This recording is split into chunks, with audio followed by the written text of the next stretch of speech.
we shall discuss Vulkan, Primarch of the Salamanders, the Emperor's perpetual son. Vulkan lives. How did the early life of Vulkan influence his outlook and character? Vulkan's early life took place on the volcanic death world of Nocturne. It deeply influenced his character and outlook, shaping him into one of the most compassionate, maybe the most, morally steadfast of the Primarchs. His upbringing instilled in him a profound sense of community, self-sacrifice, and resilience. Let's take a little more look into this. Nocturne is a death world of intense heat, frequent volcanic eruptions, and predatory fauna. You can think of it kind of like a hot Fenris. Survival requires physical strength, ingenuity, and community cooperation. The people of Nocturne lived in small, tightly knit settlements. To withstand the planet's dangers, they relied on mutual aid and collective effort. This fostered a deep sense of solidarity among its inhabitants, which left an indelible mark on Vulkan. There's some interesting fan fiction in which Vulkan was raised by a salamander, like how Russ was raised by a wolf, but we won't get into that. In canon, Vulkan was discovered and raised by the people of Nocturne, rather than living in isolation like Ferrus Manus. And then, that means that unlike, say, Conrad Kors or Angron, Vulkan grew up in an environment that valued human connection and collective survival. From a young age, Vulkan faced and overcame great trials as his people battled predators and endured natural disasters.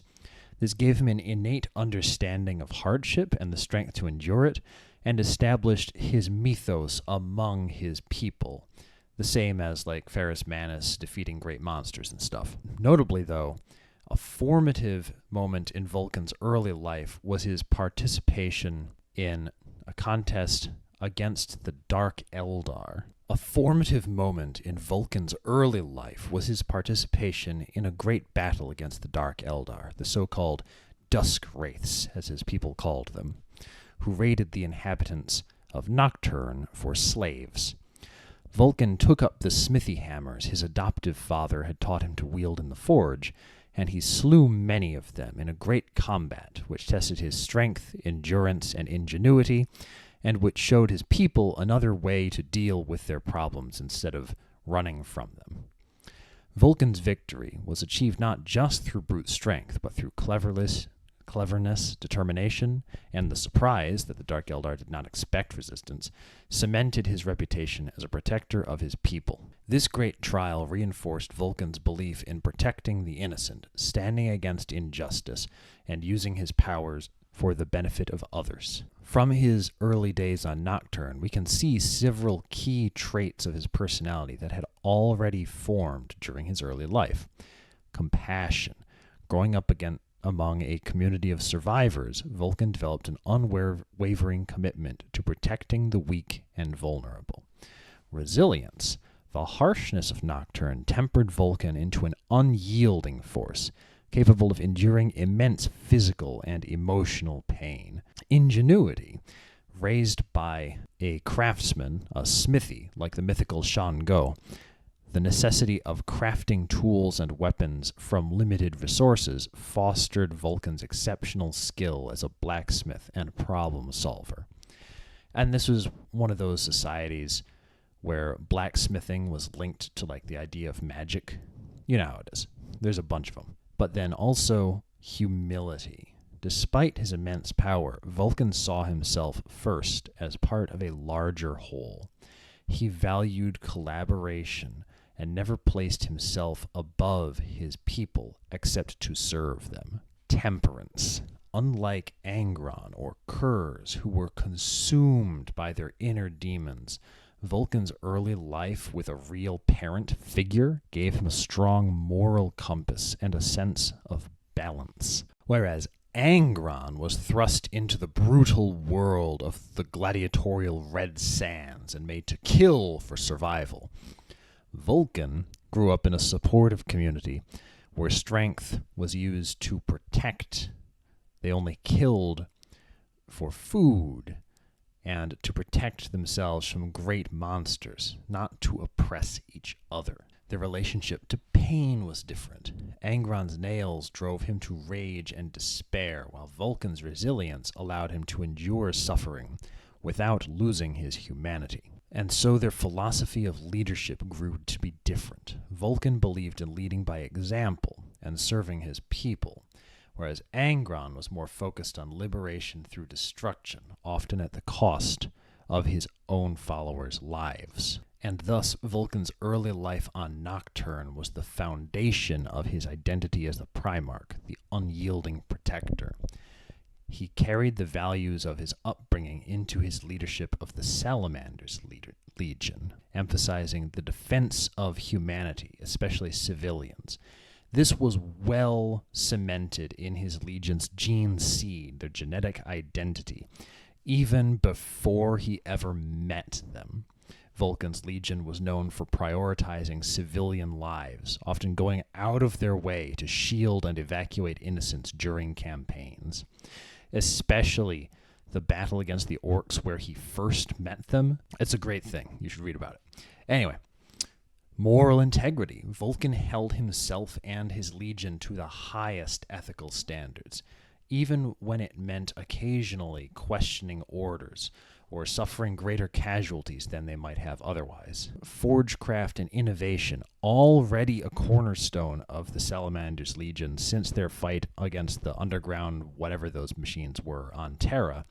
His background as a blacksmith cemented that as a cornerstone of the Salamanders' identity, blending artistry with war-making. Vulkan's early life was a rare, at least among the Primarchs, story of strength rooted in compassion, and it made him a bright mirror to many of his brothers, particularly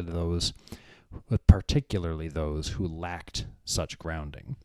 His ability to maintain his humanity in the face of unimaginable hardship remains his most defining characteristic, bringing him through all the horrors of the Horus heresy and being tortured by Conrad Kors and stuff out into the wherever he is now. How did the meeting of Vulkan and the Emperor compare with some of the other Primarchs? The meeting between Vulkan and the Emperor stands out as one of the most positive and harmonious among the Primarchs, especially because we have so many contentious and complex introductions with which to compare it.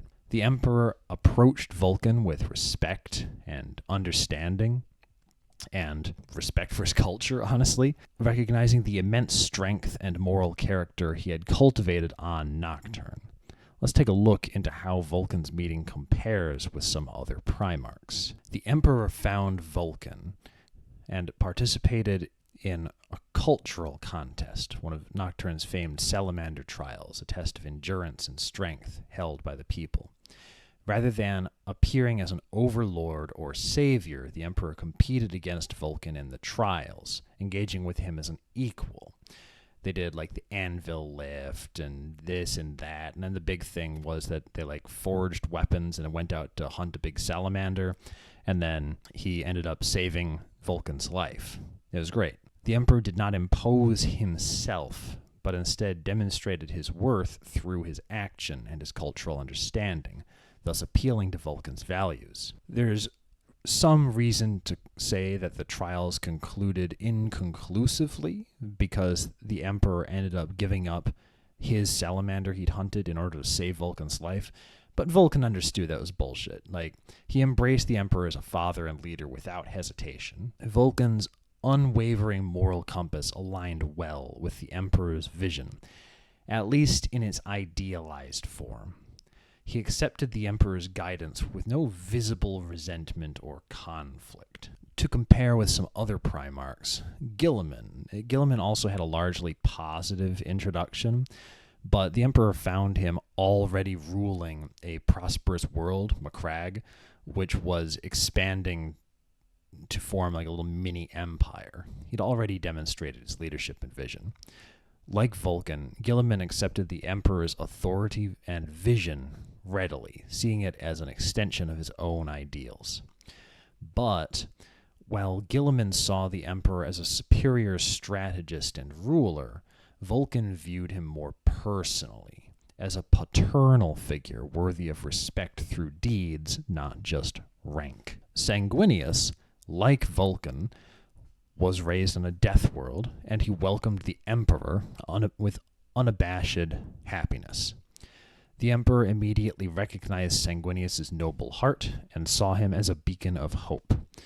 Both were deeply loyal and shared a strong moral foundation. Sanguinius' meeting was tinged with a sense of tragedy due to the latent curse of the Red Thirst, which the Emperor may have been aware of in his legion, but did not address, and due to Sanguinius' visions of the future. Vulkan's introduction lacked this ominous undercurrent. Leman Russ, both Vulkan and Russ were deeply tied to their cultures, and were approached by the Emperor in a way that respected their values, participating in the culture with them. But while Russ challenged the Emperor to a contest of strength, endurance, eating and drinking and stuff, ending with Russ conceding after being bested at the fight at the end of it, Vulkan's meeting emphasized mutual respect. Russ's introduction was perhaps more boisterous, highlighting his camaraderie spirit, whereas Vulkan's was maybe more competitive. Like, either of them could have fought and killed and brought back the biggest salamander from that mountain. Angron's is complicated. Both Vulkan and Angron grew up in harsh environments that tested their resilience, but Angron's meeting with the Emperor was a disaster. The disaster among the Primarchs. The Emperor forcibly removing him from his gladiatorial rebellion on Nuceria, leaving his followers to die, sowed seeds of bitterness and rage and betrayal, which blossomed into his daemonhood later. In contrast, Vulkan's introduction was built on mutual understanding and respect. Conrad Kurz, both Kurz and Vulkan were shaped by the dangers of their worlds and wielded immense power over their respective populations. But while Kurz's meeting with the Emperor was fraught with tension and the distance between them due to his visions, the Emperor was deeply unsettled by his methods. Kurz's paranoia and fatalism clashed with the Emperor's authority and ultimately led to an uneasy relationship from the start. But in comparison, Vulkan's meeting was free of all of that. It's a walk in the park in comparison. Perturabo and Vulkan were both exceptionally skilled in their respective technological crafts. Perturabo aiming more towards siege warfare than with personal war gear, but whatever. Perturabo's meeting was marked by bitterness and a sense of standoffishness. He felt unappreciated by his adoptive father, and now here was just another guy. He was quickly thrust into grueling campaigns which solidified his feelings that things were bad. Vulkan, on the other hand, was welcomed with warmth and given the opportunity to integrate his values into the Imperium's vision, starting with the first meeting he had with his legion, saving a bunch of civilians from orcs. It's very Vulkan. And thus, Vulkan's meeting with the Emperor was exceptional in its positivity and mutual respect. Unlike many of his brothers, Vulkan's values and personality required no correction or containment, and his relationship with the Emperor began on a foundation of trust and shared ideals. This harmonious introduction is completely different with the fraught beginnings of relationships by Angron, Kurz, or Perturabo, whose early interactions with the Emperor were bright red warning signs that the Emperor missed. Vulkan's meeting exemplifies what could have been achieved if the Emperor had consistently approached his sons with empathy and understanding, rather than authority and expectation. Let us look at the hypothesis from earlier that the emperor spent as little emotional effort as possible with Kurz because he did not like how that facet of himself made him feel. How does that hypothesis extend to other facets of his personality embodied in other Primarchs? If we accept the notion that the emperor's sons reflect facets of his own personality and psyche, then it follows that his reactions to each of them could reveal his willingness or unwillingness to engage with those aspects. Let's take a look across several Primarchs. Conrad Kurz, the idea of justice taken to violent extremes, was uncomfortable. It embodied the emperor's darker impulses, particularly his willingness to use fear, violence, and ruthless expediency to enforce order. The emperor was uncomfortable with seeing his own capacity for tyranny reflected and amplified.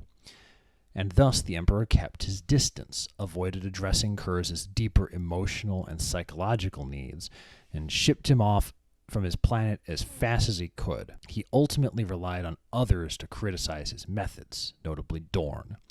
This avoidance allowed Kurz's fatalism and self-justification to fester. Angron's embodiment of empathy and brotherhood and shared suffering was warped by his rage and pain, thus reminding the emperor of the human cost of his grand vision.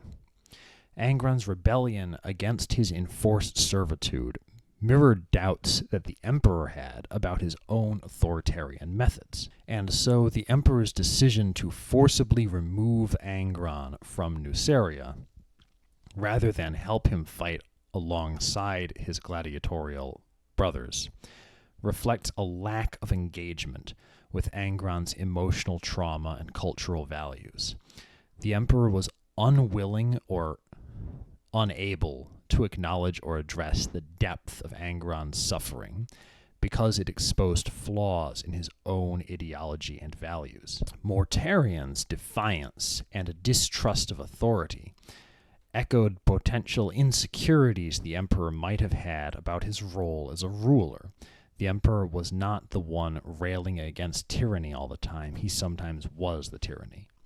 Mortarian's rejection of the emperor's intervention on Barbarous highlighted the emperor's tendency to impose his will unilaterally and then demand that people just go along with what he did. The emperor's heavy-handed approach to dealing with Mortarian, killing the tyrant himself instead of helping Mortarian to do it, undermined Mortarian's autonomy. This could be seen as the emperor suppressing a part of himself that might question or resist his own authority. Lorgar's embodiment of faith and devotion clashed with the emperor's rejection of religion and his desire to be seen as a secular leader. Lorgar's worship of the emperor reminded him of the dangers of deification and cult of personality. The emperor harshly rebuked Lorgar at Monarchia, rejecting his worship and humiliating his entire legion publicly. Rather than guiding Lorgar's idealism constructively, the emperor tried to extinguish it, exacerbating Lorgar's feelings of inadequacy and betrayal. Perturabo's relentless pursuit of, you can call it perfectionism, I guess, and his bitterness about being undervalued, first by his adoptive father and later by the emperor and brothers, reflected the emperor's own struggles with creating and maintaining the Imperium. He saw his own flaws in Perturabo's obsession with his duties and eventual resentment of ungrateful subordinates and occasionally rebelling populations. In response, the emperor consistently used Perturabo for grueling and thankless tasks, reinforcing Perturabo's sense of being a tool rather than a valued son. This neglect, I feel, stemmed from the emperor's unwillingness to confront his own similarities with Perturabo and the emotional toll it took. Fulgrim's embodiment of artistic excellence and hubristic pride mirrored the emperor's own sense of vanity and desire for perfection and apparent need to have everyone think so highly of him all the time. Fulgrim's fall into excess reflected the dangers of unchecked ambition and ego, traits which the emperor certainly possessed and lived. The emperor took mostly a hands-off approach to Fulgrim, neither encouraging nor curbing his aesthetic excesses. This lack of guidance was a way to avoid dealing with or even thinking about the flaws in himself that Fulgrim represented. Meanwhile, Sanguinius was comfortable to him. In contrast to some of the others, Sanguinius embodied the emperor's ideals of nobility, hope, and selflessness. These were aspects of himself that the emperor found affirming and worth fostering. And so the emperor had a close and trusting relationship with Sanguinius. He sought out his counsel sometimes and relied on him during pivotal moments. Sanguinius represented the emperor's vision of humanity at its best, which he was more than willing to embrace. Horus represented the emperor's potential for charismatic leadership. Everybody loved him. So did the emperor, and the emperor loved being loved. And so that brings us to Vulkan. Vulkan's embodiment of compassion and loyalty aligned with the emperor's vision of what a Primarch could be and what the relationship between the Imperium and the masses of humanity could be. Vulkan's stability made him less threatening and more agreeable to the emperor. The emperor approached Vulkan with respect and allowed him autonomy, and that reflects a degree of comfort with the qualities that Vulkan represented. From this pattern, I think that we can see the emperor's interactions with his Primarchs revealing an avoidance of those who reflected his darker, more uncomfortable traits. And then when faced with Primarchs who embodied virtues he idealized, he engaged more readily and positively and spent more time with them. That is, Primarchs who reflected his own flaws or raised questions about his methods resulted in the emperor's approach being more distant, dismissive, and authoritarian, which, of course, ultimately exacerbated their struggles and set the stage for division. This pattern suggests that the emperor's greatest challenge was not his sons, but his own unwillingness to fully confront and integrate the complexities of his own nature. It might be worth going through some more Primarchs before we move on. Rogel Dorn embodied unyielding duty, discipline, and fortitude, traits that the emperor prized as essential for his vision of the Imperium. Dorn's stoicism also made him honestly less emotionally demanding to deal with. He didn't ask for a whole lot, And so the emperor relied heavily on Dorn. He made him the Praetorian responsible for defending Terra, demonstrated trust and comfort.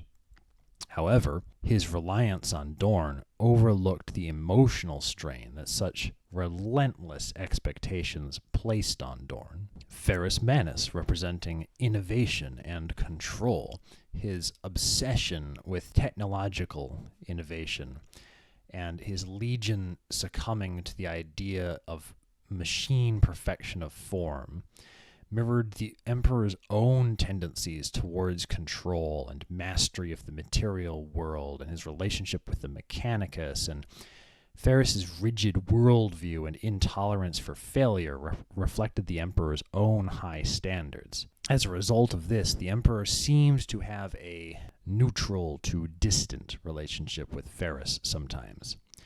While he valued Ferrus's capabilities, he had trouble engaging with him deeply, leaving Ferrus to operate mostly unchecked. But on the other hand, he did set up Ferrus as the mentor to Vulkan, so he must have respected him quite a bit. Jagatai Khan is a weird one. Jagatai's love for freedom and his refusal to be bound by strict authority clashed with the emperor's authoritarian vision of unity. The Khan's nomadic and unconventional approach contrasted with the rigid hierarchy of the Imperium. And so the Emperor engaged with Khan emotionally a little bit when they met, but he didn't participate in cultural games or whatever like he did with Vulkan and Russ. He then allowed the Khan significant autonomy in prosecuting the Great Crusade, which could indicate either respect for his independence or an unwillingness to engage deeply with a facet of himself that questioned the necessity of centralized control. Tough to say. Lionel Johnson's secretive and solitary nature mirrored the Emperor's own enigmatic tendencies, his secret keeping, and his reliance on keeping himself isolated from his Primarchs and unwilling to share with them his most important works. The Lion's lack of transparency thus highlighted the Emperor's own struggles with trust and openness. The Emperor valued the Lion's effectiveness, but was distant, leaving the Lion's inner struggles unresolved. This distance may have perpetuated the Lion's sense of isolation and mistrust. Rebute Guilliman was the most comfortable. Aside from Sanguinius and Horus, Guilliman's embodiment of order, efficiency, rational governance, a love for institutions, all of this aligned perfectly with the Emperor's vision for the Imperium and made him feel better about himself. Guilliman represented the best-case scenario for a Primarch tasked with maintaining stability. The Emperor placed great trust in Guilliman, allowing him to govern Ultramar with significant autonomy.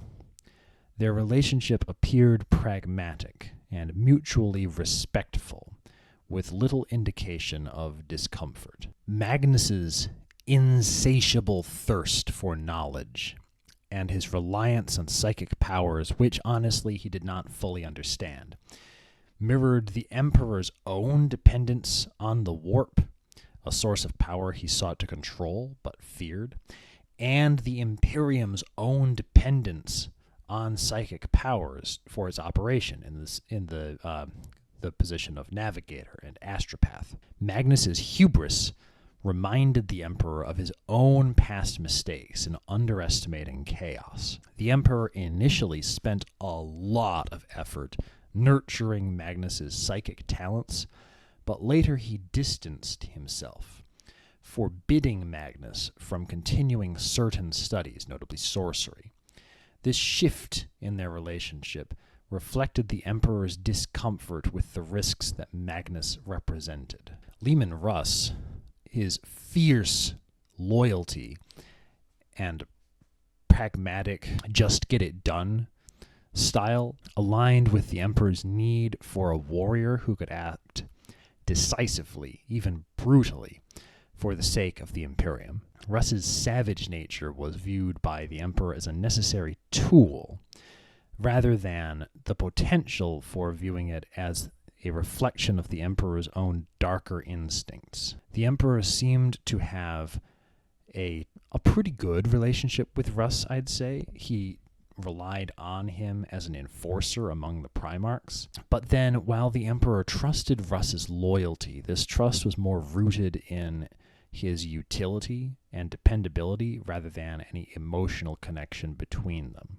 Alpharius and Omegon embodied deception, adaptability, and operating in the shadows, traits that the Emperor used in his own strategies much of the time, but preferred to keep hidden and not engage with a whole lot. The Alpha Legion's methods reminded him of the compromises and moral ambiguity inherent in his own vision, and thus the Emperor's relationship with the twins was distant and enigmatic as far as we can tell, from what is most likely to be true based off of information in canon. This may reflect his reluctance to confront the moral gray areas that they embodied, or his discomfort with their challenge to traditional notions of hierarchy. We can see the idea that the Emperor didn't want to think about some parts of himself in the Alpha Legion with Alpharius and Omegon. Similarly, I think, to how the emperor's limited engagement with Fulgrim was the emperor being less willing to think about himself as being vain. And so the emperor's relationships with his primarchs reveal a spectrum of emotional engagement based on how much the emperor was willing to confront within himself the traits that they embodied. The more positive relationships, Guilliman, Sanguinius, Vulkan, often involved traits that the emperor admired or found useful or liked to think about himself, while distant or strained relationships like Kurz, Angron, and Mortarion involved traits that forced the emperor to confront uncomfortable truths about himself or the methods of the Imperium. This uneven engagement contributed to the fragmentation of the Primarch's loyalty, ultimately playing a big role in the heresy. This is most obvious with Horus, of course. Horus's charismatic leadership and his ambition embodied the emperor's own ability to inspire and unite humanity. He saw in Horus the potential to rally the Imperium through force of personality and strategic brilliance. But Horus's ambition mirrored the emperor's own drive for power and control. Horus's eventual fall shows us that the emperor underestimated or chose to ignore how this ambition could evolve into a threat, especially when combined with feelings of inadequacy or neglect following Ullanor. The emperor showed great trust and affection for Horus, spending so much time with him, and marking him as first among equals as War Master and even before then. But this closeness created expectations which, when unmet, like when the emperor withdrew to focus on the Webway project, bred resentment in Horus. The emperor's favoritism also fueled Horus's jealousy and sense of betrayal when he felt sidelined. Horus's fall highlights how the emperor's failure to maintain emotional engagement with even his closest Primarch could lead to catastrophic consequences. The emperor's inability to address Horus's growing doubts and insecurities left the War Master vulnerable to corruption. We can contrast this with Corvus Corax. Corvus's embodiment of justice and aligned with the emperor's goal of creating a fair and unified vision of the Imperium. He loved the idea of liberation and opposition to tyranny as part of himself. But Corax's sense of justice was deeply personal and often at odds with the Imperium's brutal realities. His focus on redemption and the morality of war reminded the emperor of his own compromises and failures to achieve an idealistic vision. And so the emperor demonstrated a degree of trust in Corax, granting him autonomy in the liberation of Lysaeus first, and later autonomy in how his legion prosecuted campaigns. But then his treatment of Corax during some critical moments, such as the aftermath of the drop site massacre, was distant and pragmatic. The emperor offered the means to try to rebuild the Raven Guard, sure, but he didn't exactly deeply engage with Corax's emotional turmoil or guilt. Corax's disillusionment after the heresy, coupled with his eventual self-imposed exile, reflects how the emperor's detachment may have contributed to a sense of abandonment. Corax's struggle to reconcile his ideals with the Imperium's harsh realities mirrors the emperor's own moral compromises. And so, by comparing these two, we see some interesting features. They represent two very different facets of the emperor's leadership. Horus being the emperor's charisma and ambition and unification, making all the little parts of the Imperium working together, but which could destroy when left unchecked or when it became corrupted. Whereas Corax embodies justice and freedom and liberation, highlighting the emperor's ideals, but also his failure to fully realize or support them. But then, even though the emperor had greater engagement with Horus, Horus fell, and he gave more space to Corax, and Corax remained loyal. The emperor's distance and selective engagement thus exacerbated their struggles, contributing to Horus's betrayal and Corax's eventual withdrawal from the Imperium. This reinforces the broader hypothesis that the emperor's inability to emotionally connect with parts of himself, represented by the Primarchs, played a significant role in the fragmentation of their loyalties. Looking at all of them together, we can thus see that the emperor's vision had the power to greatness, but also the potential to alienate or destroy. All right, let's get back to the Salamanders. How did the Dragon Warriors Legion, veterans of many great deeds, including the Unification Wars battle, the assault on the Tempest Galleries, react to meeting their Primarch during the Terras Division campaign? Well, it's a big important story, and I'm glad you asked. The meeting of Vulkan with the Dragon Warriors Legion during the Terras Division campaign was a pivotal moment in the Legion's history. They were already known for their unyielding endurance, loyalty, skill at craftsmanship, and ability to execute calculated destruction, especially as demonstrated during the Unification Wars. However, their identity as a legion had been shaped by there was a tension between Terran doctrines, the grim pragmatism of the early Imperium, and their own gene-forged sense that they had to protect civilians. When Vulkan was discovered, and when he was united with these Terran-born legionnaires, his philosophy and personality introduced a profound shift in their culture and methods that suddenly made everything made sense to them. Vulkan's immense physical and moral strength, coupled with his hands-on approach in leading the reinforcements for his legion to help the Dragon Warriors to defeat the Orcs, immediately inspired respect among the Dragon Warriors.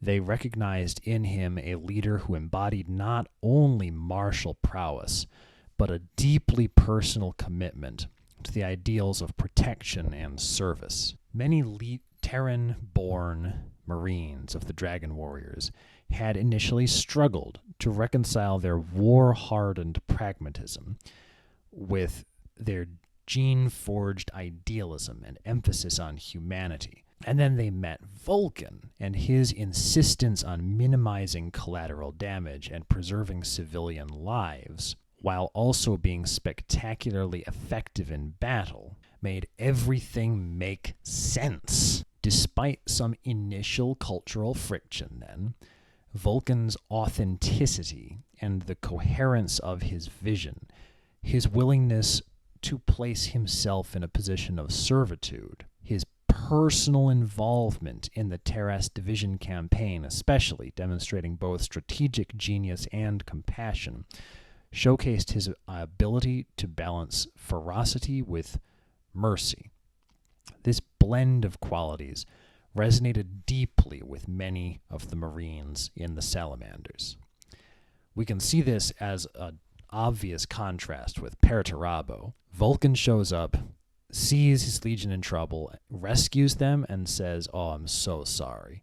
You did your best, and thank you." Perpetual shows up and has them decimate each other. And so, under Vulkan's guidance, the Dragon Warriors evolved into the Salamanders with a distinct identity rooted in their Primarch's ideals, the Promethean Creed. They had a humanitarian focus, protecting the innocents and ensuring that compliance campaigns were as humane and just as possible.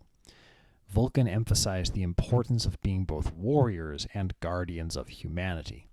We can see this as an obvious contrast with not only the World Eaters and Night Lords, but also, honestly, like the Imperial Fists a lot of the time. Vulkan's mastery of the Forge inspired his legion to embrace their innate sense of craftsmanship as a cornerstone of their culture. This became both a practical advantage, as their war gear was of exceptional quality, and a symbolic connection to their Primarch's values, and also a sign of respect to Ferrus Manus, with whom Vulkan had been who had mentored Vulkan, before he was reunited with the Salamanders. The Legion's existing strengths, resilience, discipline, and loyalty, were enhanced by Vulkan's leadership. These traits were refocused toward not just military objectives, but also the preservation of the Imperium's moral fabric. The Taras Division campaign against the Orcs thus marked the beginning of a profound transformation for the Dragon Warriors and the most joyful period in their Legion's history. While the Terran origin Marines initially viewed Vulkan with cautious respect and a fear that he was going to punish them for not being as successful as they should have been, they grew to revere him as not just a leader, but a moral beacon. His ideals reshaped the Legion, creating a unique bond between the Salamanders and the wider Imperium. Some of the Terran veterans may have harbored lingering doubts about the feasibility of a human-focused vision, but this tension was resolved as the Primarch's charisma and personal example unified the Legion under his banner. How did Vulkan change and grow in his early days after meeting the Emperor? Did Vulkan have a period of acclimation before taking command of his Legion? Did Vulkan have a mentorship relationship with another Primarch after uniting with his Legion? Did they fight alongside specific other legions often? So first, Vulkan's meeting with the Emperor profoundly impacted him, amplifying his inherent virtues and helping him refine his philosophy. His growth during that period can be understood by taking a look at a few key parts of him. First, possibly most importantly, Vulkan's worldview expanded beyond just Nocturne's struggles. He learned to appreciate the scale of the Great Crusade, the galactic spread of humanity, and his role in uniting humanity under the Emperor's vision. This realization tempered his idealism with a sense of pragmatic responsibility based off of the size of the larger Imperium. The Emperor's acknowledgement of Vulkan's values, compassion, loyalty, protection of the weak, reinforced his sense of purpose. Unlike some of his brothers who viewed killing of civilians as collateral damage as an acceptable loss, Vulkan did not feel the need to suppress his humanity. He saw it aligned with the Emperor's broader goals, and the Emperor approved. Vulkan's talents as a craftsman and warrior were refined through exposure to Imperial technology. In at least one short story I'm aware of, and possibly a novel, I don't know, I haven't read all those, Ferrus Manus notes that Vulkan just took to it like a fish to water and didn't really need Ferrus Manus to teach him a lot. He began integrating his already existing artisanal skills with the advanced technologies of the Imperium right away, elevating both his personal arsenal, the war gear of his legion, and the Imperium's larger technological base. Interacting with the Emperor and seeing the diversity of humanity inspired Vulkan to double down on his commitment to preserving human life, reinforcing his role as protector. Vulkan had a decent period of acclimation before fully assuming command of his legion, though his period was shorter than that of, say, Magnus. Vulkan participated in several campaigns alongside the Emperor and Ferrus Manus, observing Imperial military structure and the complex logistics of interstellar warfare, and he notably led a company of Iron Hands as part of his acclamation, as seen in the novel Mercy of the Dragon. This allowed him to see how another legion fought and how the Emperor's vision was implemented so that he could shape his own ideas about how his own legion should fight. During this acclimation period, Vulkan spent some time understanding the culture, notable historical engagements, and strengths of the dragon warriors who would become his legion. He worked to become worthy of their respect and loyalty, and tried to figure out how to blend their Terran traditions with his Nocturnan ideals. Nocturnian? Nocturnist. I don't know the demonym for that. Vulkan's natural humility and willingness to learn meant that he was more than happy to learn directly from not only the Emperor and his brother Ferrus Manus, but also from senior Imperial officials. His open-mindedness ensured that he quickly grasped the strategic and political aspects of leadership and helped him to forge close bonds with humans working and fighting alongside him in the future. As previously noted, Vulkan had some formal mentorship with Ferrus Manus.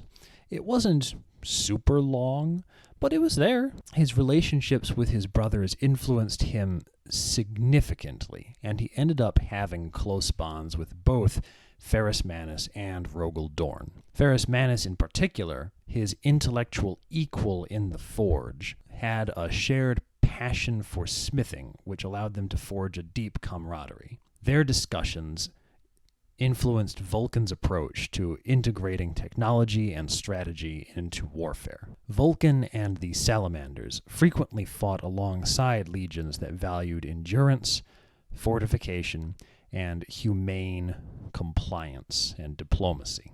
Notably, the Ultramarines. Though the Ultramarines were often confined to their own little area, they did have the numbers to spread out a bit. Their shared emphasis on rebuilding worlds and protecting civilians made a natural partnership when they did fight near each other. The Imperial Fists. Both legions valued perseverance and defense, making them effective allies in sieges and protracted campaigns. And then, of course, the Iron Hands.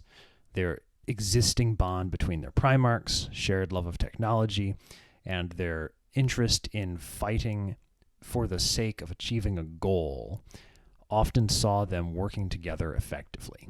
Vulkan's natural warmth and empathy also made him a stabilizing force among his brothers.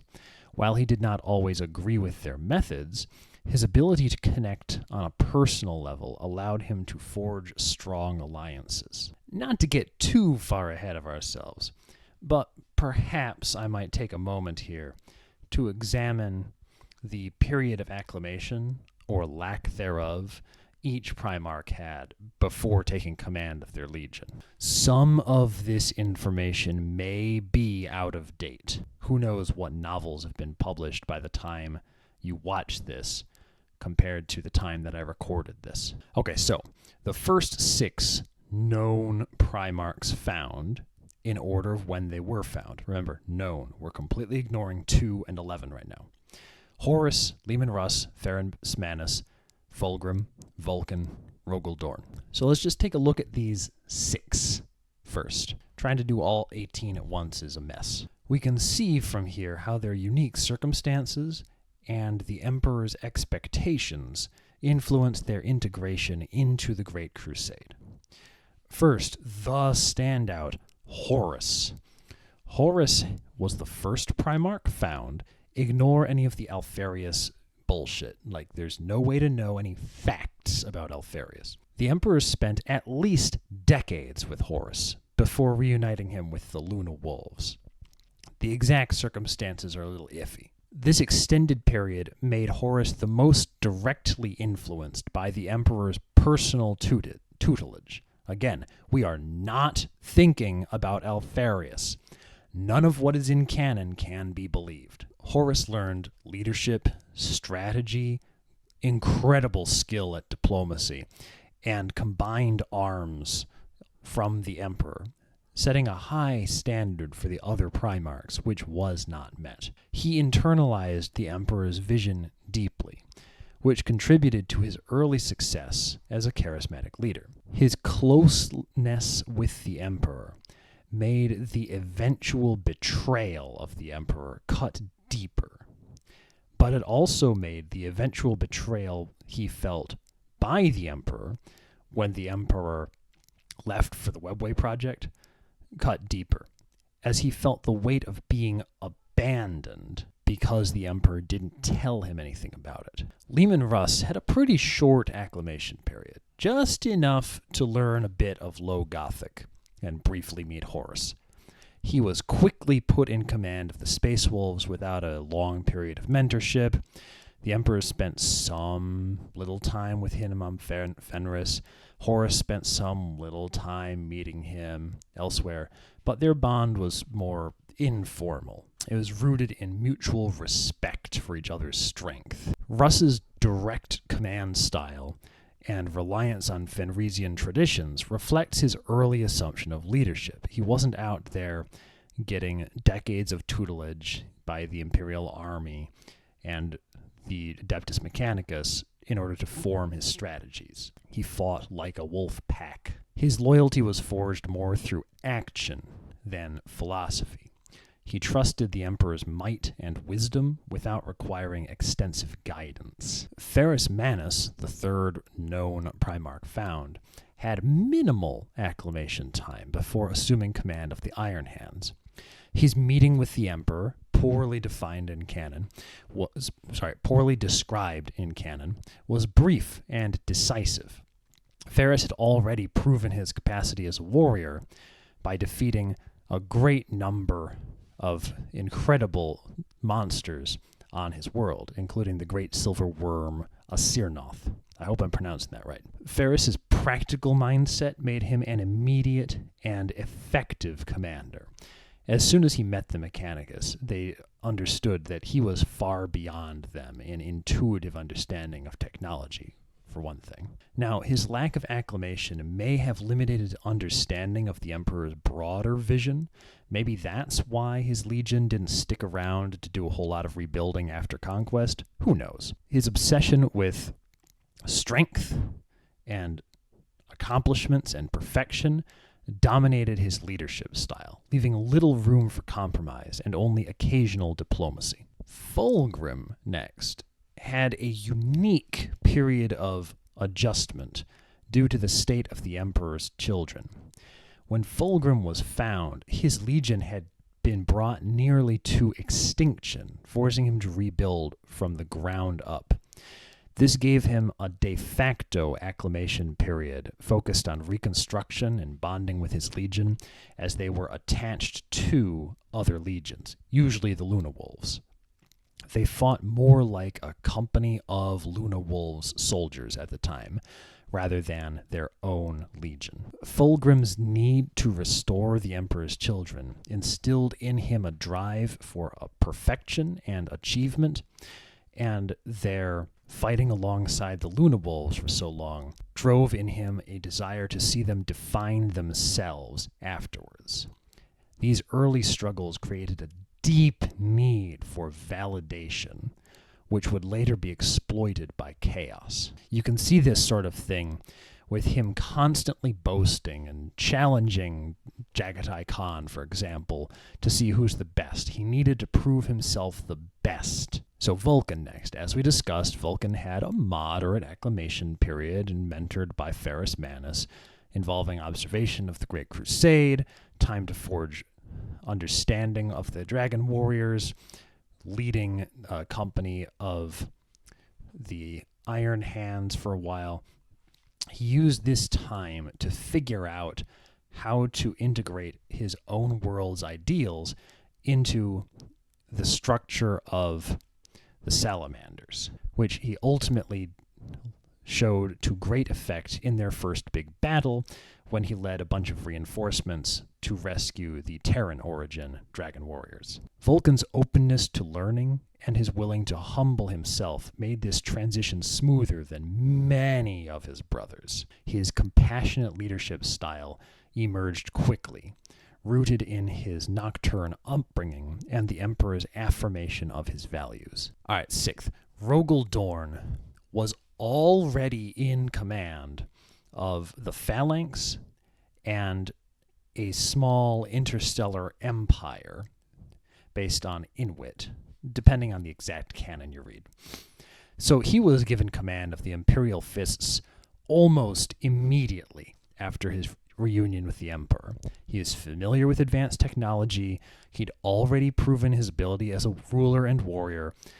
The Emperor decided that little mentorship was deemed necessary. Dorn's natural discipline and organizational prowess allowed him to step into his role seamlessly.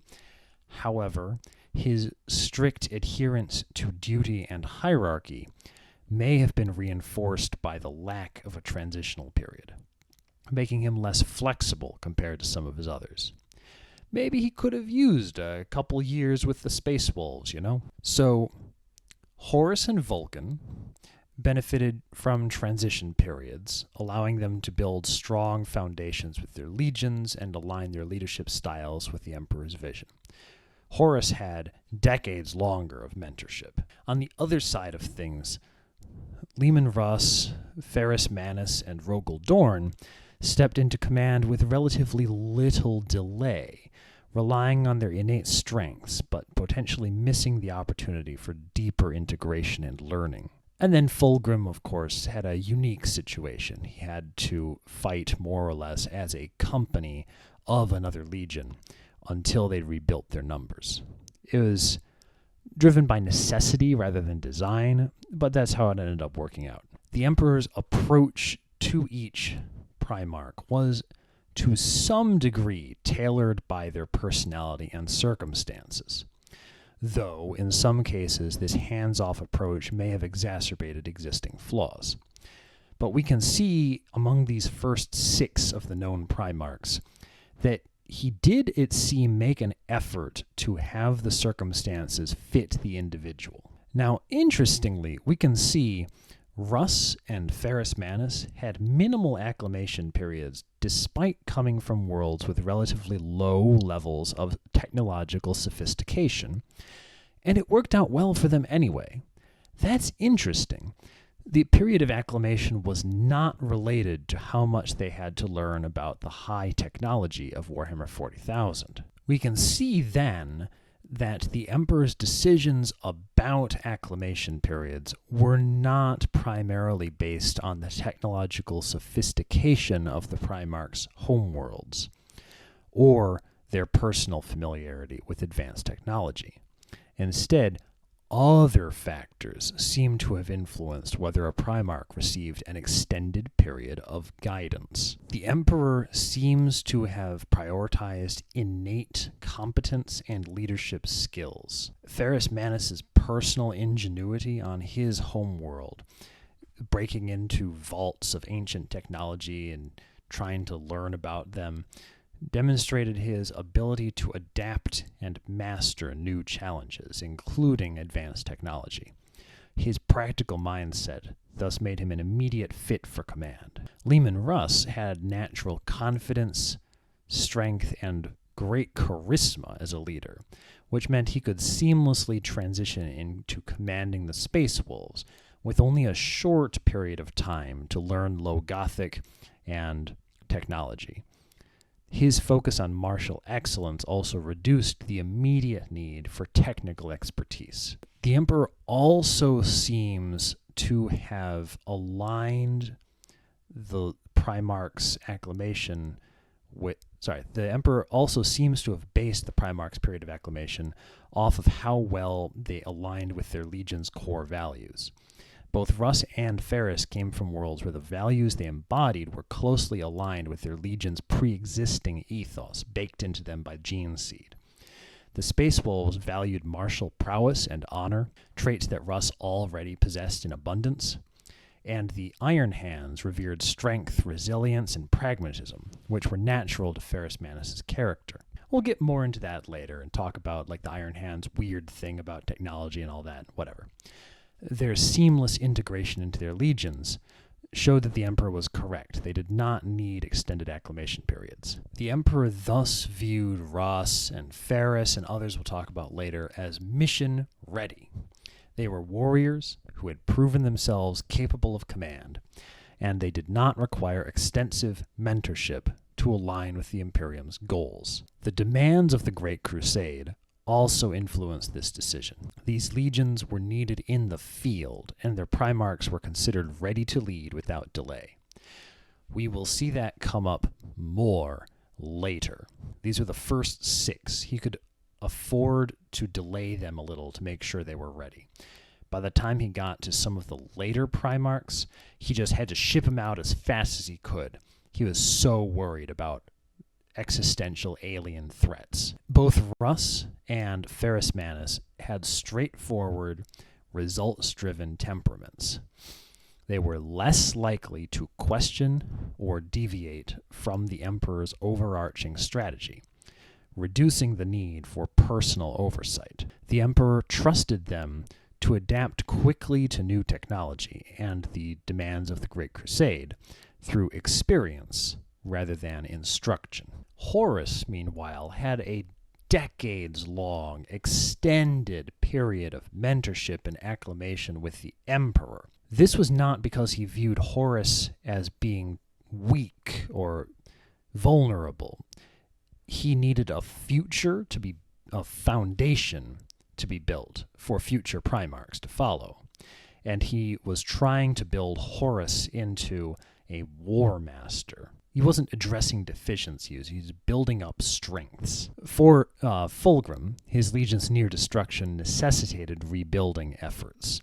So regardless of whether the Primarch needed it, the legion needed it. And Vulkan's natural empathy and compassion may have been traits the Emperor wanted to nurture deliberately, given the importance to the Imperium's moral core. He needed time for Vulkan to become confident of himself as a leader before taking on saving his legion. Dorn, meanwhile, despite his lack of an acclamation period, Dorn's existing discipline and skill at organization allowed him to assume command immediately. So yeah, he didn't come from the same warrior background of Russ and Ferris. He was more on the administrator side, more like Guilliman, but he was still highly trusted by the Emperor as being an independent agent. So, from all this together, we can see that it was mostly the Emperor's confidence in abilities of the Primarch and their alignment with what their legion needed that depended on how much acclamation he gave them in the early period anyway. At this time, the Emperor was still tailoring his approach to individual circumstances, prioritizing readiness for the crusade over any strategic needs of the crusade. This success suggests that the Emperor was aware of what he was doing, and he was doing a good job at it. We can contrast this with some of what happened with later Primarchs. The next 6 Primarchs found, again, among the known Primarchs, were Guilliman, Magnus, Sanguinius, Lionel Johnson, Perturabo, Mortarion. This shows an interesting mix of personalities, circumstances, and challenges. Each of them had unique traits and different relationships with the Emperor that influenced their period of acclamation or lack thereof before taking command. Rabute Guilliman had what I would call a moderate acclamation time. He had some time spent with the Emperor understanding the wider imperial bureaucracy and military structures, but his organizational skills in leadership of what was already a growing interstellar empire at Ultramar made him a natural candidate for leadership in the larger crusade. That is, his experience on Macragge had already prepared him to govern and command. He had a family, he had structured education and experience as an interstellar leader.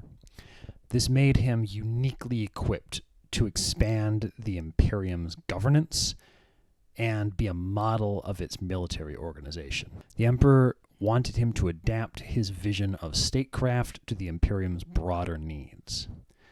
And so Guilliman quickly adapted and began elevating the Ultramarines into the largest legion, an unparalleled force of conquest, except for the Luna Wolves. Magnus the Red had a short acclimation period with the Imperium, but he had a quite long period of mentorship with the Emperor.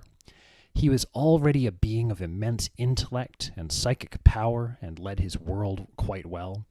So his early interactions with the Emperor focused on refining his psychic abilities rather than bringing him up with the whole Imperium overall. He was good for that. His innate alignment with the Emperor's own psychic nature meant that the Emperor thought this was the best use of his time. Magnus's eagerness to please the Emperor and his profound intellect meant that he required minimal time to grasp the strategic and philosophical demands of leading a legion in interstellar warfare. But the Emperor needed to spend a lot of time helping Magnus to navigate his psychic gifts, and he tried really hard to tell Magnus about how dangerous they were. Magnus didn't get it, but that's not the Emperor's fault. And so Magnus quickly became the Master of the Thousand Suns once reunited with them, though his later fall shows the inherent dangers of insufficient checks on his ambition and hubris and reliance on the warp. But I'm not sure there's anything the Emperor could have necessarily done. Whatever, we'll get to that later. Sanguinius, short acclimation time. Sanguinius was immediately beloved by the Emperor, who recognized the angelic Primarch's empathy, nobility, and leadership capabilities. Their relationship was built on mutual admiration, and Sanguinius's innate understanding of duty and justice required little acclimation. Sanguinius's natural charisma and alignment with the Imperium's loftier ideals allowed him to transition seamlessly into leading the Blood Angels. The Emperor trusted him to lead by example without needing extended guidance, and so Sanguinius became the most loyal and inspirational of the Primarchs, embodying the moral and spiritual heart of the Imperium. Lionel Johnson had a kind of a complicated thing for becoming the commander of the Dark Angels. He had to scoop up the First Legion from where it had been scattered. But overall, his innate martial genius and leadership abilities led to a pretty swift transition into command. His secretive nature may have concerned the Emperor a bit, but his effectiveness on the battlefield was not questioned.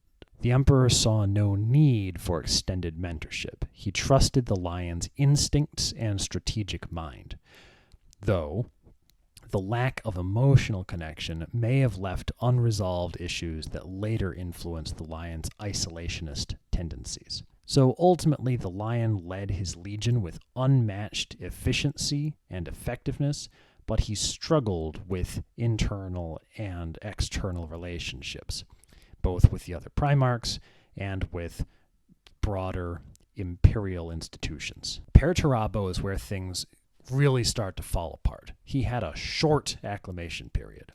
Perturabo was immediately put to work. His mastery of siegecraft and strategy was invaluable to the crusade, and the Emperor prioritized his immediate utility given the intense threats faced by the Imperium at this time over developing a personal bond. Perturabo's pragmatism and technical skills thus made him an asset to the Imperium, but his resentment grew from a perceived lack of recognition and emotional support. The Emperor's distant approach exacerbated Perturabo's feelings of being unappreciated. And so Perturabo became a master of destruction, the siege master. But his bitterness led to his eventual rebellion and fall to chaos. Mortarion had a short acclimation period. His period was complicated by his resentment toward the Emperor for intervening in his final battle against the overlords of Barbarous. He did spend some time on Terra, but overall, the Emperor quickly placed him in command of the Death Guard. He likely believed that Mortarion's hatred for tyranny would align him with the Imperium's goals, but their strained relationship left Mortarion vulnerable to external manipulation. And so Mortarian's leadership of the Death Guard was defined by resilience and tenacity, but his unresolved animosity towards the Emperor contributed to his betrayal. The Emperor's approach to acclamation became more inconsistent for these middle bloc, influenced by the assessment of each Primarch's readiness and personality, yes, but also increasingly based on the immediate strategic needs of the crusade. While Primarchs like Guilliman and Sanguinius thrived with relatively little adjustment, others like Perturabo and Mortarion were put into combat almost immediately due to threats to the crusade, which meant that they carried lingering emotional scars, which were unaddressed in any such period of acclamation or mentorship, and later contributed to their betrayal. The Emperor thus prioritized the strategic value of each Primarch over their personal growth. This was a recurring theme later, with long-term consequences. The last 6 known Primarchs to be found were Lorgar, Jagatai Khan, Conrad Kors, Angron, Corvus Corax, and Alpharius No. We are not fucking around with the conspiracy theory endorsed in certain canon that Alpharius was found decades earlier. No, none of that. We'll deal with that in the Alpharius video. We're not going to pay attention to it now. These last 6 known Primarchs brought unique challenges, many of which highlighted the Emperor's shifting priorities towards strategic utility and his occasional blind spots during the later stages of the Great Crusade. Lorgar, he had a strong religious upbringing on Colchis, and he'd fought 2 worldwide religious wars. He saw the Emperor as a divine figure immediately upon meeting him. The Emperor capitalized on this devotion and apparent loyalty by placing Lorgar in command of the Word-Bearers quickly, expecting him to be shaped by the broader Great Crusade and channel his faith into the imperial truth. This is a big old mistake, but we'll get to that later. The Emperor's reasoning was that Lorgar's zealous nature and charisma seemed well suited to spreading the Emperor's vision, and he had shown himself to be a decent commander in war. However, the Emperor underestimated the depth of Lorgar's need for spiritual religious purpose, faith, belief, so he failed to temper his theological leanings. So, the Word-Bearers initially pursued compliance through grandiose displays of faith and prolonged conversions, but the Emperor's rebuke of their fanaticism thus put them firmly on the path to chaos. Jagatai Khan had a short acclamation period, which is what he wanted.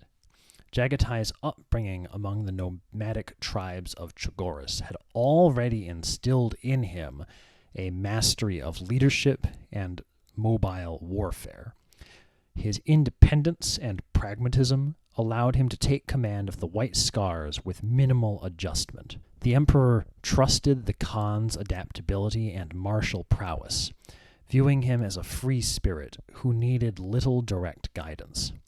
However, the Khan's philosophical detachment meant that his legion often operated on the fringes of the Imperium. He was not into the Imperium's politics, and his legion mostly did not fight in the main theaters of war, where they were commanded directly by the Emperor or Horus. And so Jagatai's White Scars became a fast, mobile force, valuing freedom and honor, but his independent streak put him at odds with the Imperium's more rigid hierarchy. Conrad Kurs, we talked about already. Almost no acclamation period. Almost no mentorship, just a little bit with Fulgrim. The Emperor placed Kurs in command of the Night Lords almost immediately because he was not willing to think about how he might be similar to this son. He was impressed, or at least accepting, of the results of his brutal rule on Nostramo, but because he didn't mentor Kurs directly and had no extended acclimation period, Kurz' visions of the future and his own doom went unaddressed. He had no guidance to temper his nihilist outlook. Yeah, Fulgrim tutored him a little, but it wasn't like an ongoing thing, and Fulgrim knew nothing about prophecy. The Emperor saw Kurz as a necessary enforcer, but also kind of an embarrassment. Yeah, he took care of the Crusade's darker tasks, but he didn't get mentorship or emotional support. The lack of acclamation meant that Kurz's mistrust and fatalism could thrive. The Night Lords thus became a terror-driven force, relying on fear and cruelty to enforce compliance, while Kurz's mental state deteriorated over time, especially after Istvan V. Okay, Angron, the fucking disaster. No acclamation, no mentorship, just get the fuck out there and start killing aliens. He was forcibly removed from his home world of Nuceria against his will, severing the bond that he had with his gladiators, and put into command of the World Eaters immediately. No addressing his trauma, couldn't remove the butcher snails, just fucking get out there. The Emperor explicitly said to Malkador, after Akron Land had failed to remove the butcher snails, that he believed Angron's rage and martial prowess could still be channeled into the Crusade at good effect, until he died. But his failure to address Angron's emotional and physical torment alienated the Primarch, and thus the World Eaters became a berserker force, defined by uncontrollable violence. Angron's resentment toward the Emperor contributed to his fall to chaos in the same way that gravity contributes to something falling off of your desk. Corvus Corax is an interesting one. Corax was given command of the Raven Guard shortly after being found, but he had first been allowed extra time to conquer his homeworld. His relationship with the Emperor was thus a little more hands-on than with some of his other brothers. The Emperor provided Corax with tools and time to liberate Deliverance, previously called Lycaeus, trusting to his strategic mind and moral compass. Corax's strong sense of justice and tactical brilliance required little adjustment. The Emperor saw Corax as a leader capable of shaping his legion without much intervention. And so the Raven Guard became masters of stealth and precision strikes, what we would currently call like special forces sort of stuff, reflecting Corax's ideals of minimizing unnecessary suffering and collateral damage, but also made them independent. They didn't fight alongside the main body of the Crusade too much. Okay, Alpharius Omegon. The Emperor's interactions with Alpharius Omegon remains shrouded in mystery. It is unclear if the Emperor ever met Omegon directly, and Alpharius's command of the Alpha Legion was characterized by secrecy and autonomy. The Alpha Legion's unorthodox methods may have suited the latter stages of the Crusade, where subtlety and misdirection became increasingly valuable, but the lack of a traditional acclamation period suggests the Emperor either trusted their capabilities or, more likely, prioritized their utility over personal connections. The Alpha Legion's enigmatic nature and dual leadership thus allowed them to operate independently, but their lack of direct guidance from the Emperor contributed to their ambiguous loyalties. That's a nice way of putting it.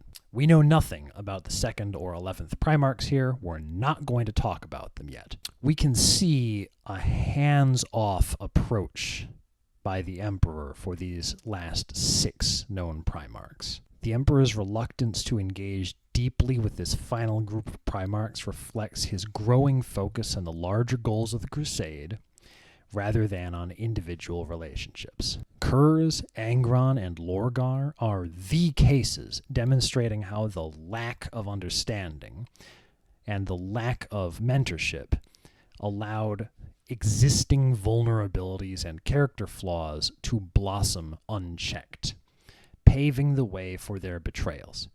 Yeah, I'm mixing metaphors here. Fucking deal with it. Primarchs like Jagatai, Korax, and Elfarius Omegon adapted to their circumstances with minimal acclamation, but their independence often left them distant from the Imperium's central politics. They weren't exactly fighting in the combined arms corps with Mortarion and with the Death Guard and Luna Wolves. From all of this, we can see an overarching trend. Who got a longer period of acclamation was, only some of the Primarchs, and even then, only really those who were found earlier. We don't see any obvious correlation between coming from a low technology world or whether the Emperor agreed with their methods, and there's only really a partial correlation with how much the Emperor liked or agreed with the facet of himself embodied by a given Primarch. Overall, it's just the length of a Primarch's acclamation was less influenced by individual needs or potential and more by external factors, notably timing within the Great Crusade, and by the Emperor's shifting priorities. Earlier Primarchs were given more time. Horus and Guilliman had extended periods of acclamation, with Horus receiving a long personal mentorship, and Guilliman having quite a bit of time to govern Ultramar before taking full control of his legion in the Great Crusade. Earlier in the Crusade, the Emperor had the time and resources to invest in longer mentorship. Fewer Primarchs had been found, the Crusade had not yet faced a huge number of horrible existential threats like the Olenor Orc Empire, but by the time of the later Primarchs, the Imperium's need for rapid expansion and compliance outweighed the Emperor's ability to spend time acclimating each new Primarch, or at least outweighed what the Emperor thought was the amount of free time he could spend with each new Primarch. Technology was certainly not the decisive factor. Leman Russ and Ferrus Manus came from low-technology death worlds with little technological sophistication, but both of them had minimal acclamation periods and adapted quickly to leadership of their legion. Magnus came from a world of immense psychic knowledge and some decent amount of technology, and he had decades with the Emperor to learn about psychic stuff regardless. So the Emperor did not base acclamation periods substantially on a Primarch's familiarity with advanced technology. He trusted in their innate genius to overcome such barriers. Vulkan came from a relatively low technology world, didn't have space flight and stuff. Stick him into a modern 30K forge, and he's immediately making incredible war gear for himself. Ferrus Manus is just sort of watching him like, well, I don't need to teach him anything. And then the Emperor's agreement with the methods that a Primarch used had limited impact. Vulkan was highly aligned with the Emperor's ideals, but had a moderate acclamation period with Ferrus Manus because he was found early. Kurz's, whose methods were divisive and off-putting, received very little acclamation with Fulgrim, and Angron received none. Agreement with a Primarch's methods was not an important factor by the Emperor in figuring out how long they were going to be given to adjust to the Imperium. Instead, the Emperor sometimes treated even morally questionable approaches as necessary tools for the Crusade. Similarly, there was only a partial correlation with the facet of the Emperor's personality embodied by them. The facets of himself that he liked, sometimes, as with Guilliman, Vulkan, and Magnus, received some acclamation, but it varied wildly. But then disliked facets, Kurz, Lorgar, Angron, were given no meaningful mentorship. The Emperor's disdain or discomfort with certain facets of himself can only partially account for their lack of acclamation. The emperor thus seemed comfortable with Perturabo's facet of fortification, but really the important part with Perturabo was the needs of the crusade. Personal affinity was not the driving factor. Most importantly was that the emperor had shifting priorities. He had more time and more willingness to shape the development of earlier Primarchs. He acted as a father figure to Horus. He acted as a mentor to some of them imperfectly. And he allowed certain Primarchs to acclimate gradually to the crusade. Gilliman had a lot of time to govern Ultramar before joining the interstellar effort. But then as the crusade advanced and the Imperium expanded and met more threats and greater threats, the Emperor increasingly prioritized efficiency and the survival of the Imperium over individual relationships. Primarchs were expected to fall in line and contribute immediately, even if this approach created long-term problems with, say, Perturabo, Kurz, Angron. This was a disaster, but what can you do? The overarching trend suggests that the length of a Primarch's acclamation period depended heavily on when they were found and the strategic needs of the crusade at the time. Individual factors such as alignment with the emperor's ideals and the facets they embodied played a role, but it was only secondary to the practical demands of the expanding Imperium. The result here was a patchwork of relationships that left certain Primarchs well prepared and well adjusted, and others dangerously neglected. From what I've read, it seems that Vulkan was quite skilled at minimizing tensions between Terran origin and Nocturne origin Marines. Let's take a look at how his leadership differed with that of his brothers in this respect. Vulkan's leadership at unifying the Terran origin and Nocturne origin parts of his legion may have been the best among the Primarchs. He had a unique ability to bridge cultural gaps. We can see this in stark contrast to how some of his brother Primarchs, even Horus, failed to completely suppress and smooth over divisions within their legions. His approach demonstrated empathy, cultural sensitivity, and a deep understanding of human and transhuman nature, setting him apart as a unifying figure. First, he had an emphasis on shared ideals. He emphasized the shared mission of the Salamanders, focusing on their role as protectors of humanity. This common goal helped to overshadow cultural differences between Terran and Nocturne Marines, and it started right away. I can't snap my fingers while I'm wearing this thing. It started right away with their first battle together against the Orcs. Vulkan integrated Nocturne values such as self-sacrifice, resilience, and compassion into the Legion's identity, thus making the Terran origin Marines more receptive to the changes. It wasn't just about some new cultural stuff. He honored the homeworld's culture while also creating a unified ethos that Terran Marines were happy to adopt. And then, most importantly, he led by example. He openly celebrated the strengths and contributions of both Terran and Nocturne origin Marines, demonstrating his respect for both groups, and he made a personal connection.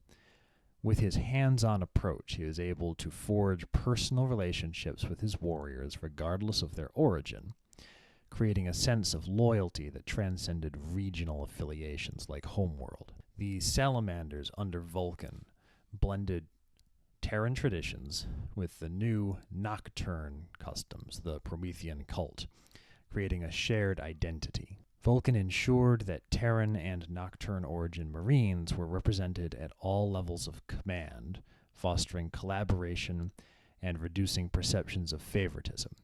Notably, when they first met, he outright thanked the Terran origin commander for doing such a good job for so long, rather than demoting him for failure or some such. By having a merit-based recognition system with promotions and responsibilities being distributed based on ability and adherence to the Legion's values rather than birthplace, he helped to prevent divisions rooted in perceived privilege, thus encouraging his warriors to see themselves as equals, fostering mutual respect and trust. In comparison, we might take a look at the Luna Wolves, later the Sons of Horus, led by Horus.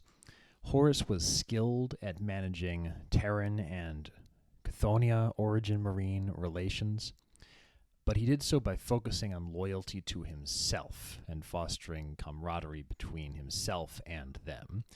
There were still internal divisions, which we can see in conversations between some of the higher-ups who knew the Legion before Horus during some of the Horus Heresy novels.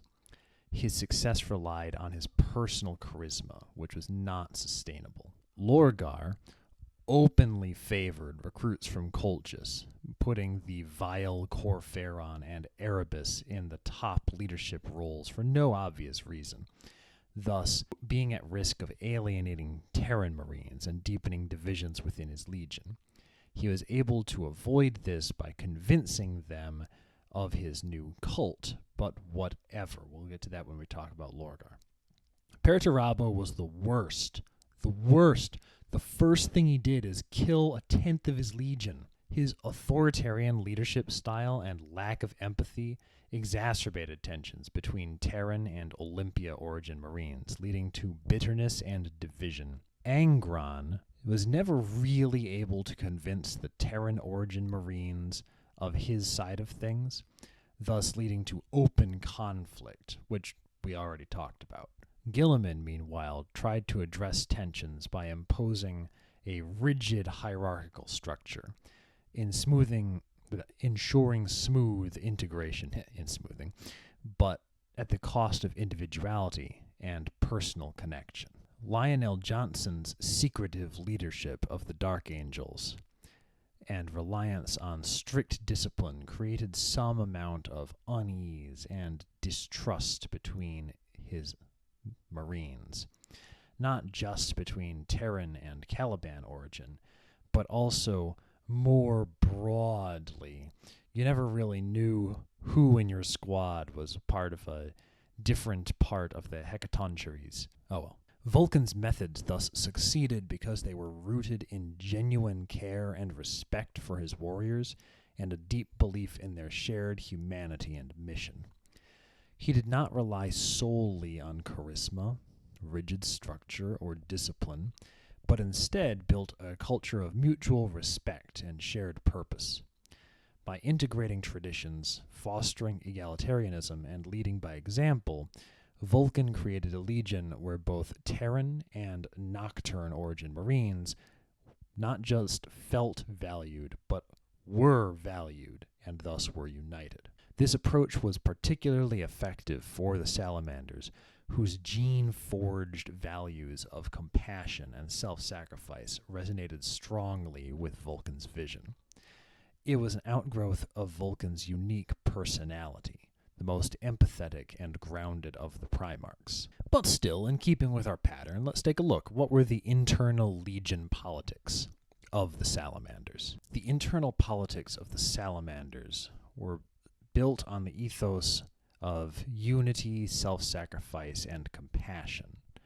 Unlike legions driven mostly by ambition, rivalry, or hierarchy, the Salamanders were generally characterized by mutual respect and collective effort. Vulkan's humility and focus on duty created a culture wherein leadership was seen as a responsibility, not a privilege.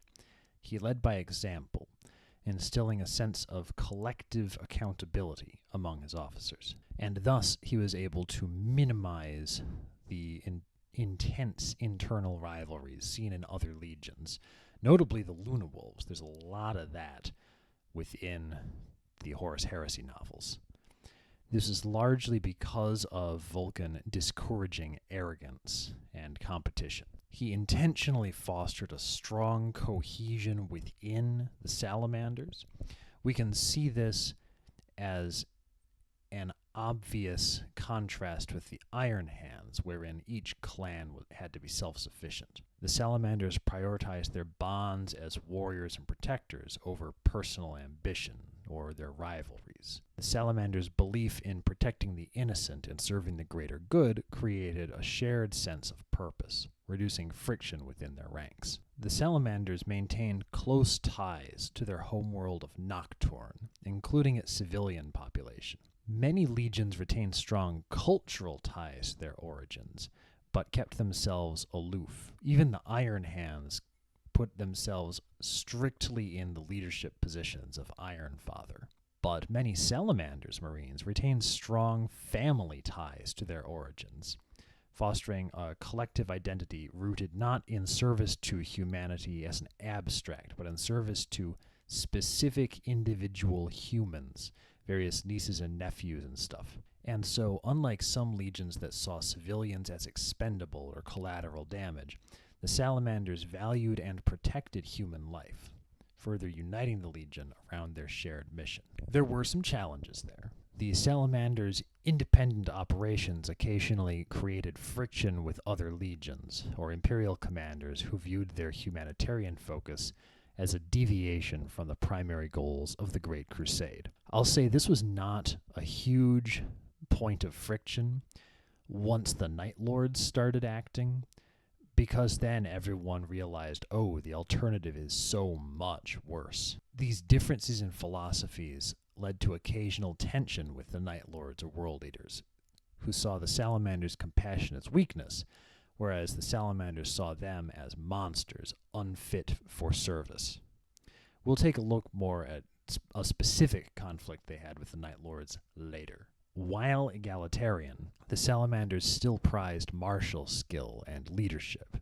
They had to balance recognition of individual excellence with their collective ethos, and that sometimes required careful management. Vulkan, the undisputed moral and strategic leader of the Legion, served by example, thus shaping the Salamanders' internal culture and emphasizing selflessness and humanity. His captains were then chosen not just for their combat skill, but for their ability to embody and promote the Legion's values. They acted as mentors and role models, reinforcing Vulkan's philosophy. Once the Salamanders adopted the chaplain structure, the chaplains played a vital role in maintaining the Salamanders' moral and spiritual compass, often focusing on the balance between war and humanity. We can see that in some of the newer canon works about the Salamanders. Unlike the Alpha Legion, notably, and to some extent some of the more competitive legions, like the Night Lords and World Eaters and stuff, the Salamanders avoided internal intrigue and power struggles. And then in contrast with legions like the Iron Warriors, which prioritized efficiency as the only goal, the Salamanders placed humanity and compassion at the center of their mission. They would sometimes end up taking more casualties or spending a greater amount of time on diplomacy by trying to avoid a whole bunch of civilian collateral damage. And thus, the internal politics of the Salamanders were a reflection of Vulkan's ideals and the culture of Nocturne. Their focus on unity, self-sacrifice, and humanity made them one of the most cohesive and morally grounded legions, though it also created challenges when interacting with more ruthless parts of the Great Crusade. These unique internal dynamics served as both a strength and a potential source of friction with the broader goals of the Great Crusade. How did the Emperor and the Adeptus Custodes think and act towards Vulkan and the Salamanders? Especially given their independent operations, how might we see a custodian advisor being received? From the limited amount of textual evidence I have access to, the Emperor saw Vulkan and the Salamanders as a critical piece of the Great Crusade, not only for their martial success, but as their example, embodying his vision of humanity's potential for compassion and self-sacrifice. Vulkan's unwavering moral compass and his legion's humanitarian focus made them unique among the Astartes. However, their unique combat skills also made the emperors see Vulkan and his legion as tools for specific high-risk missions requiring their specific skill sets, rather than as a force to spearhead major conquests in the main body of the crusade, for which he mostly preferred the Lunawolves. Vulkan's commitment to protecting civilians and his restraint in warfare aligned with the Emperor's idealistic goals of a unified, peaceful humanity, and the Salamanders' willingness to suffer and endure for the greater good was seen as a testament to the Emperor's belief in humanity's resilience. Vulkan's own physical and mental fortitude, remember, his Perpetual status was not known yet, as well as his skill in forging weapons, were great examples to the Legion, adding strategic and symbolic value to the Imperium's forces. Now, there were some potential sources of friction between the Emperor and Vulkan. The Salamanders' focus on humanitarian efforts and their relative distance from the main body of the Great Crusade may have been seen as diverging from the more conquest-oriented goals of the Great Crusade. This could have led to misunderstandings or underutilization. It just looks in the canon that it did not do so.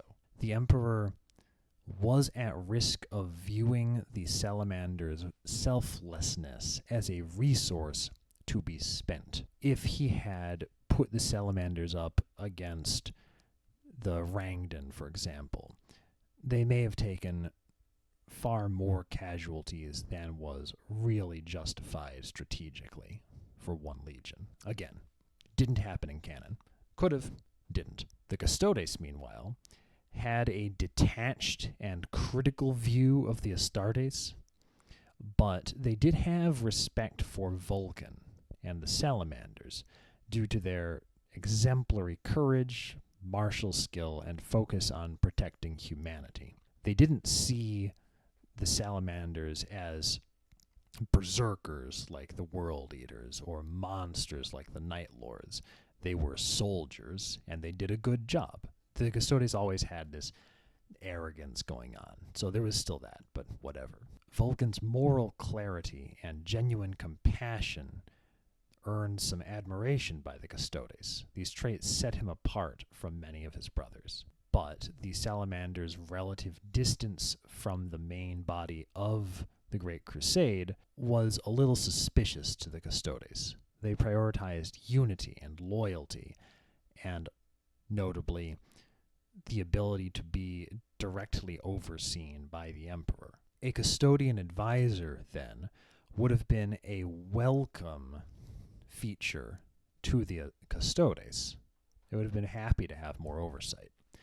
But how might it have been received by the Salamanders? There are a bunch of potential benefits. Strategic guidance. A custodian advisor could have bridged the gap between Vulkan's humanitarian focus and the broader strategic needs of the Great Crusade, helping to align the Salamanders' efforts with Imperial priorities, and also helping to get more political weight behind Vulkan's requests for resources and reinforcements and such. The Custodes' presence would have reinforced Vulkan's connection to the Emperor, allowing easier communication, and thus emphasizing his importance in the grand vision of the Imperium. An advisor could have provided a direct link between Vulkan and the Imperial War Council, the precursor to the High Lords of Terra, thus reducing the Salamanders' sense of isolation and ensuring that their contributions were recognized. The Salamanders' focus on compassion and on protecting civilians would have clashed with the Custodes' more pragmatic expedience and often ruthless view of warfare and governance. The Custodes did not respect transhumans. They sure didn't respect humans. Vulkan and his legion might have viewed a custodian advisor as unnecessary oversight, particularly given their pride in their own abilities. But once the custodian proved his own combat prowess fighting alongside them, it's likely that they would have thought more highly of him. Even so, the Salamanders' tendency towards independent operations as the head of Expeditionary Fleet 154 might have made them resistant to external influence, even from the Custodes. It's likely that a Custodes advisor would have been treated with respect by Vulkan, given his reverence for the Emperor, but their influence might have been limited until they had demonstrated their abilities and their utility. Vulkan's strong moral convictions and his meritocratic belief in how to run a legion would have made him resistant to any attempt to shift their focus unless the Custodes first proved himself. Although if the custodian had approached the role as a supportive guide rather than a top-down enforcer of imperial doctrine, that might have fostered a stronger connection between the Salamanders and the broader goals of the Imperium more quickly. Ultimately, though, Vulkan's personality suggests that he would have sought to maintain his autonomy. He may have enjoyed the benefits of the advisor's input, but he would not have wavered on his commitment to his own principles. Vulkan's emotional needs during his period of early interstellar leadership were deeply tied to his identity as a protector, craftsman, and compassionate leader. His unique perspective among the Primarchs set him apart, and his emotional needs reflect his drive to balance strength with humanity. Vulkan was deeply empathetic and saw himself as a guardian of humanity.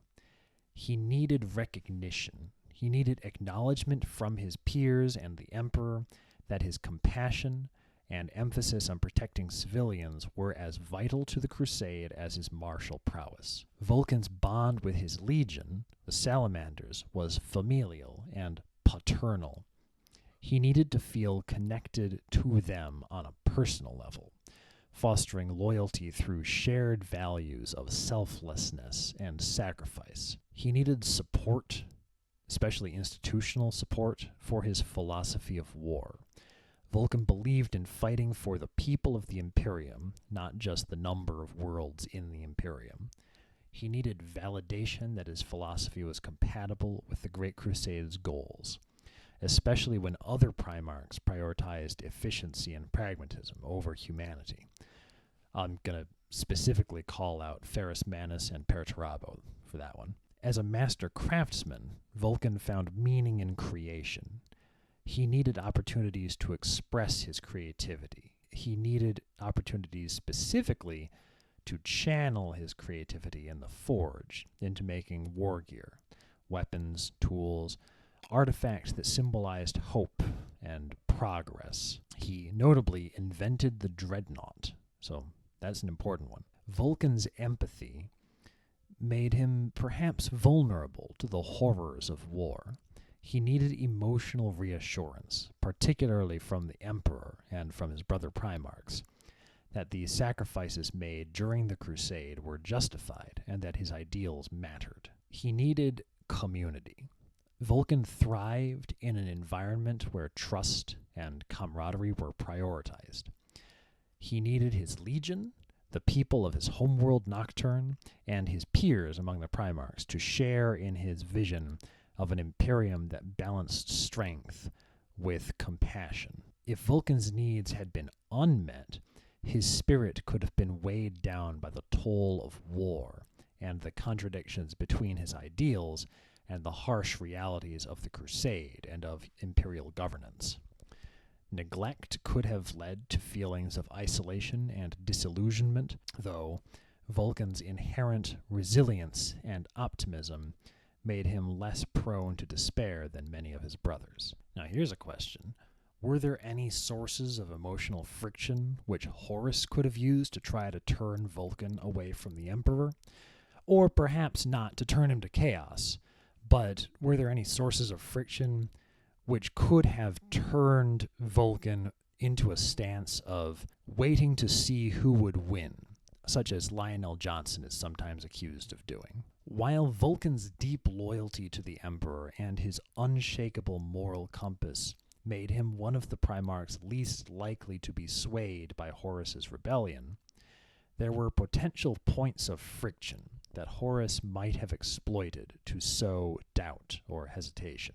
I feel these would have required significant manipulation, as Vulkan's compassion and strong principles were at odds both with Horus's methods pre-fall and the Chaos God's later influence. Okay, first, Vulkan's isolation within the Imperium.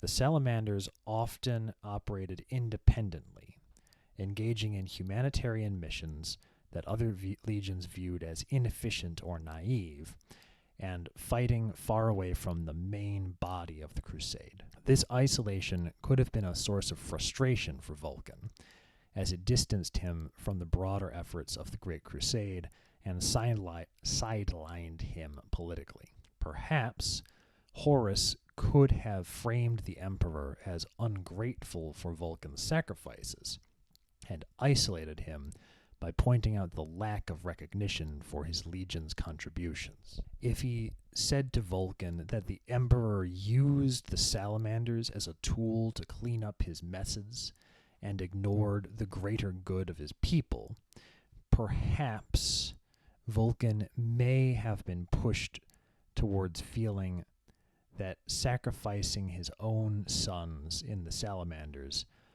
for the Imperium that saw his compassion as weakness wasn't a great idea.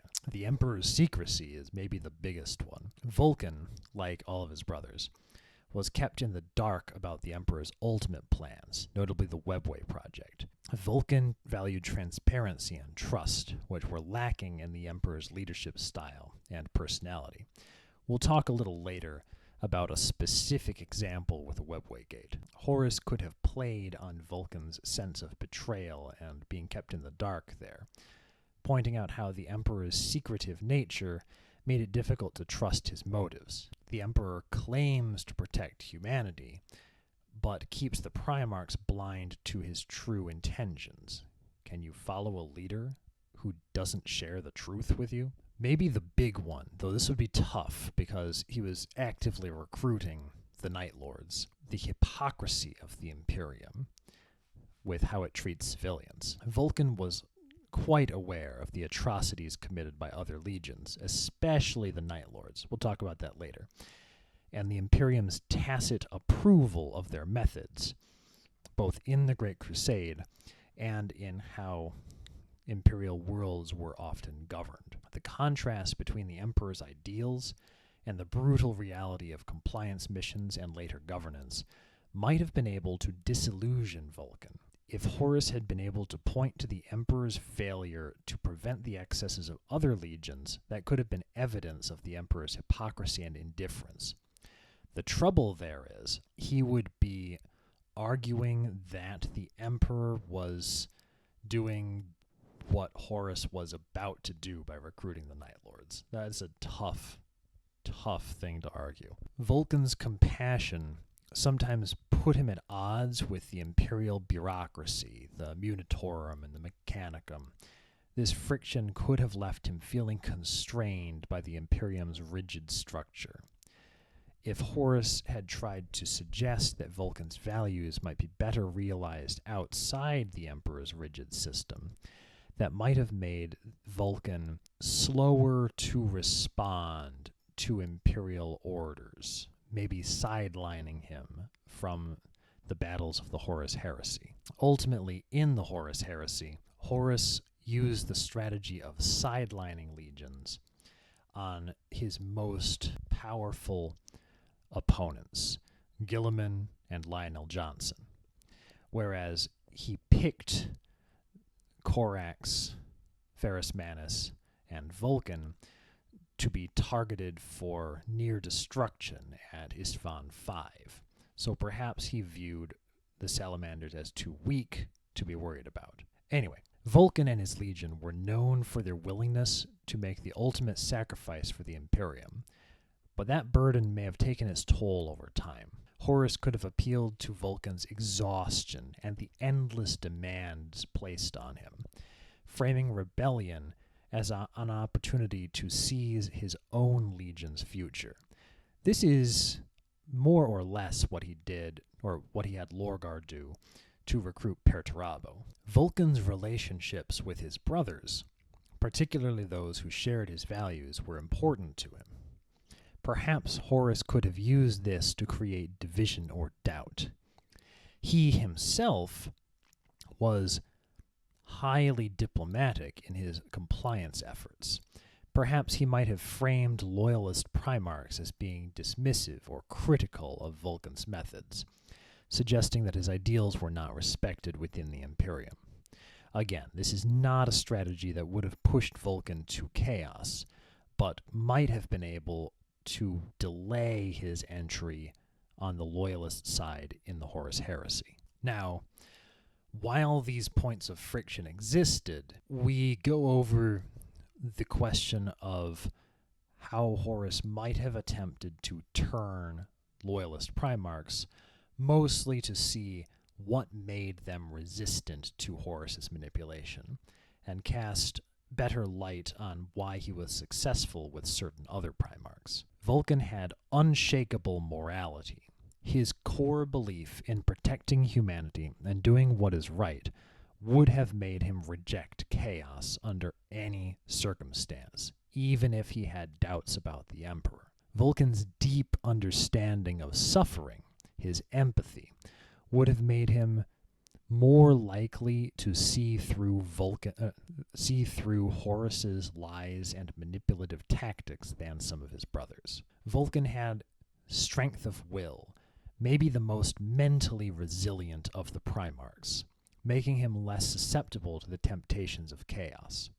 We can see that later when he's tortured by Conrad Kors. He never once comes near falling to chaos, even if Horus had managed to plant seeds of doubt. Vulkan's strong moral foundation and commitment to humanity's survival would ultimately have kept him loyal to the Emperor. At most, he might have hesitated briefly, but outright betrayal was unthinkable. To get a better understanding of Vulkan, we should take a look at the deeds of the Salamanders during the Great Crusade, prior to Istvan V. The Salamanders were notable for their exemplary conduct and contributions during the Great Crusade, standing apart for their humanitarian philosophy and dedication to protecting civilian lives during compliance campaigns. Their deeds prior to the Istvan V dropsite massacre showcase their unique values and martial prowess, reflecting both Vulkan's character and the culture he instilled in his legion. The Salamanders, guided by Vulkan's philosophy, prioritized the well-being of human populations during a number of compliance efforts. They believed in building lasting peace through protection and reconstruction, and they sometimes spent some time staying behind after a campaign to help rebuild and stabilize societies. On many worlds, the Salamanders helped rebuild infrastructure and ensure fair governance after the planet's compliance, focusing on creating trust between the Imperium and the local population and decreasing the likelihood of later rebellion. Such campaigns solidified the Salamanders' reputation as compassionate warriors who embodied the Emperor's ideal of protecting humanity. Vulkan's temperament and philosophy naturally aligned him with certain Primarchs, leading to close collaboration in joint campaigns and efforts to forge close alliances with their legions. Vulkan admired Sanguinius's empathy, and the Salamanders often worked closely with the Blood Angels in operations requiring military strength, as well as perhaps a focus on protecting civilian lives. Ferrus Manus, The Salamanders had perhaps the closest bond with the Iron Warriors, pre-Istvan V, sharing a love of crafting and technology, collaborating on the design of war gear and weapons, and fighting closely side by side, with their complementary strengths proving effective in battle.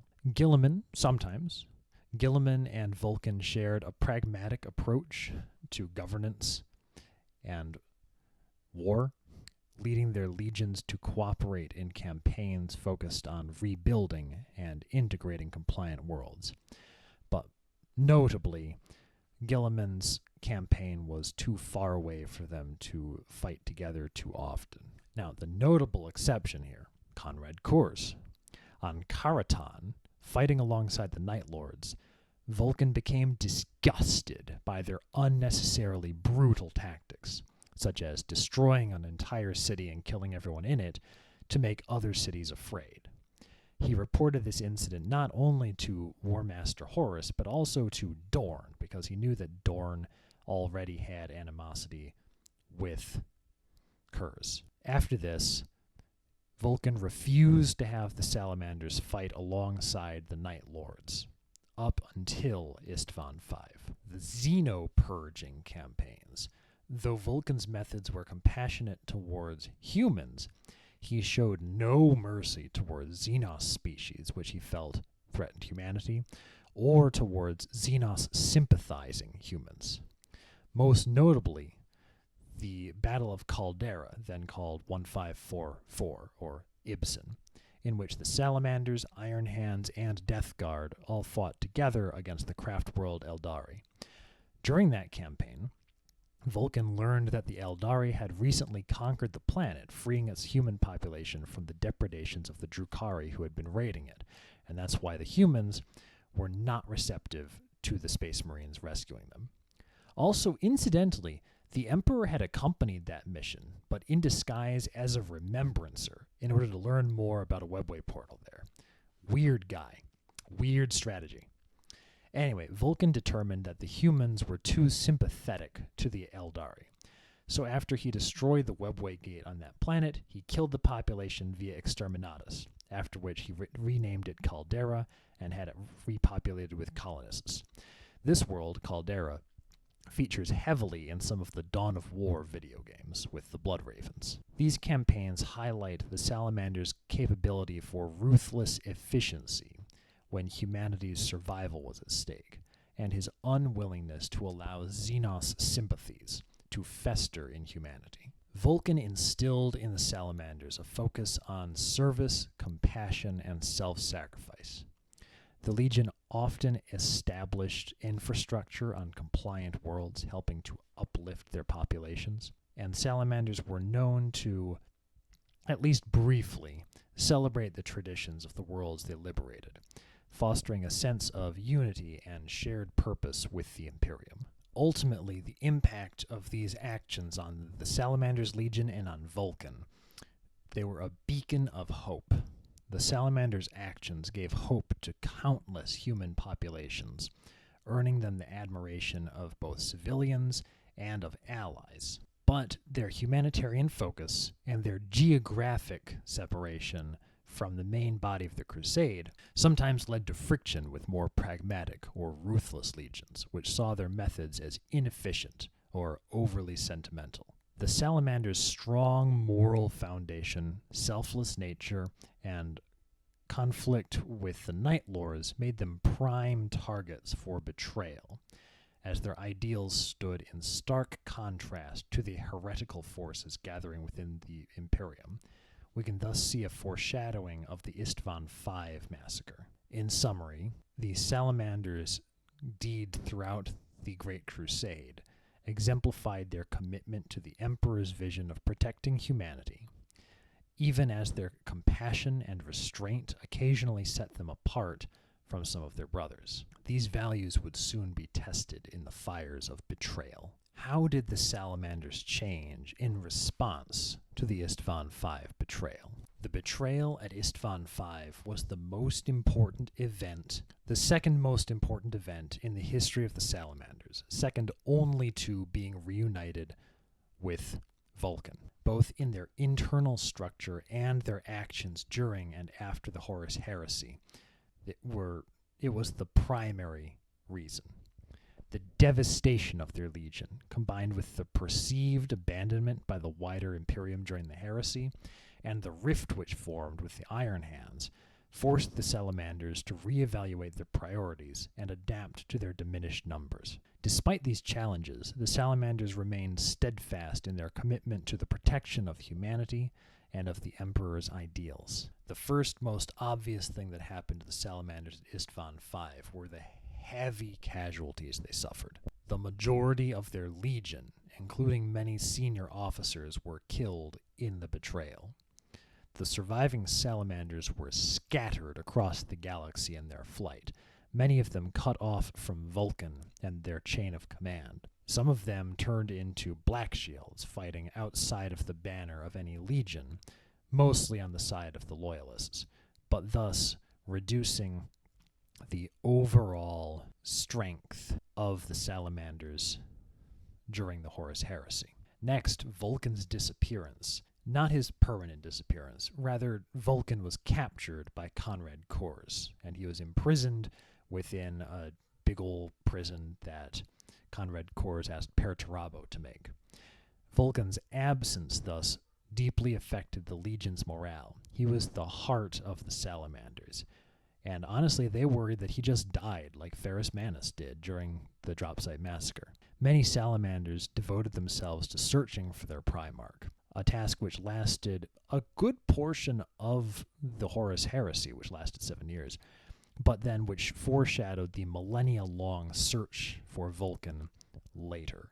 With their numbers drastically reduced and lacking centralized Primarch command, the Salamanders adopted a different form of warfare, smaller-scale operations rather than large-scale campaigns on a planetary focus. They doubled down on their ethos of trying to protect civilians from, for example, the Night Lords, and they knew that they were not going to be able to tip the balance of war, even had they gathered their few remaining forces and headed directly to Terra. In doing so, the Salamanders were able to defend some strategically important worlds and vulnerable civilian populations from traitor attacks. By working alongside other loyalist forces, including other loyalist legions, Imperial Army, Mechanicum, they were able to slow Horus's advance towards Terra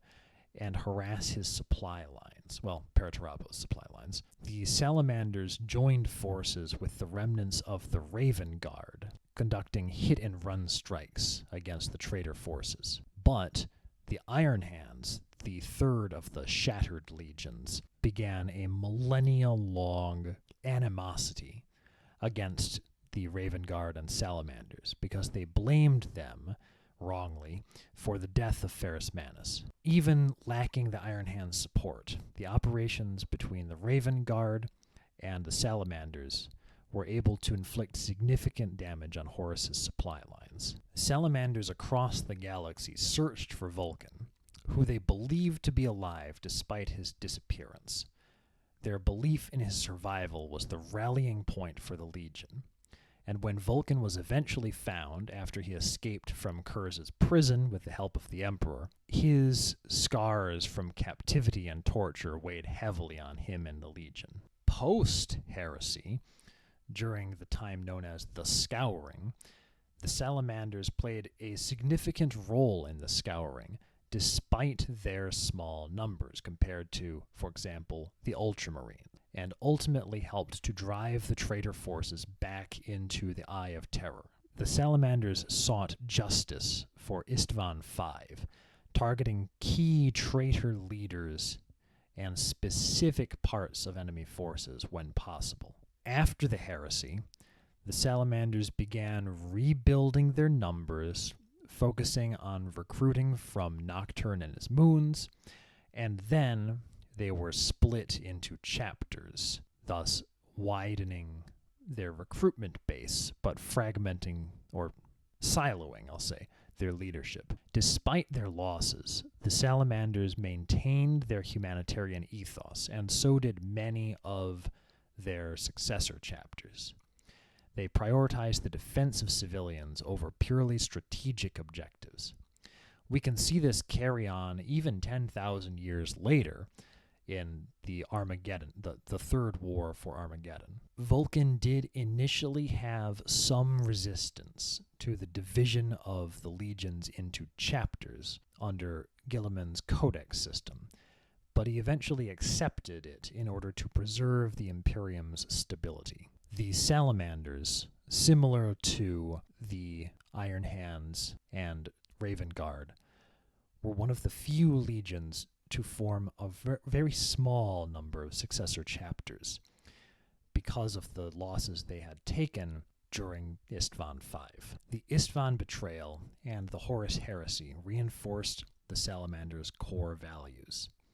Their dedication to protecting humanity became even more central to their identity, distinguishing them not just from their allies now, but notably from the traitors. Despite their losses, the Salamanders demonstrated remarkable resilience, adapting to new challenges while remaining loyal to their ideals. Vulkan's eventual return solidified their belief in perseverance and hope and the enduring strength of the Emperor's vision. He returned once, and that's why when he later disappeared again, they never gave up on seeing him. The Salamanders emerged from the heresy as perhaps the most principled and humane Space Marine chapter, their trials forging them into a symbol of hope and compassion that lasted for the next 10,000 years. Let's take a look at that. How do the later deeds of Vulkan and the Salamanders inform us of further developments of their character? And is it thematically important that two of their most famous post-heresy actions were fought against the orcs? The later deeds of Vulkan and the Salamanders highlight their resilience, commitment to humanity, and unique perspective on the purpose of the Astartes. Both their actions during the War of the Beast and their actions in the Third War for Armageddon reveal significant thematic elements that underscore their character and their role in the Imperium. Vulkan's return, only to disappear again, during the War of the Beast, showcased his unyielding spirit, ability to rally others even in the Imperium's darkest hour, and understanding that he best served the Imperium by occasionally showing up to fight and then disappearing again to be a symbol of hope. Despite having endured countless trials, he remained steadfast in his duty to humanity. Vulkan's willingness to put himself in harm's way, including ultimately leading the final assault on the beast, the big orc warlord itself, reflected his deep-seated ethos of self-sacrifice and his belief that the Primarchs existed to protect humanity, not just rule over it. His return was a moment of hope for the beleaguered Imperium, reinforcing his role as a protector and a symbol of endurance. Meanwhile, the Salamanders, not Vulkan, during the Third War for Armageddon, highlighted their unwavering commitment to protecting civilians. They prioritized evacuations and defended population centers, often at even great cost to themselves, and their humanitarian focus set them apart from other chapters. There was a notable incident in which another chapter shelled a refugee camp which was being attacked by orcs because they were trying to kill the orcs there, even though there were a bunch of human refugees there. Thus, we can see some of the other chapters were more concerned with strategic objectives than of the fate of the civilian population.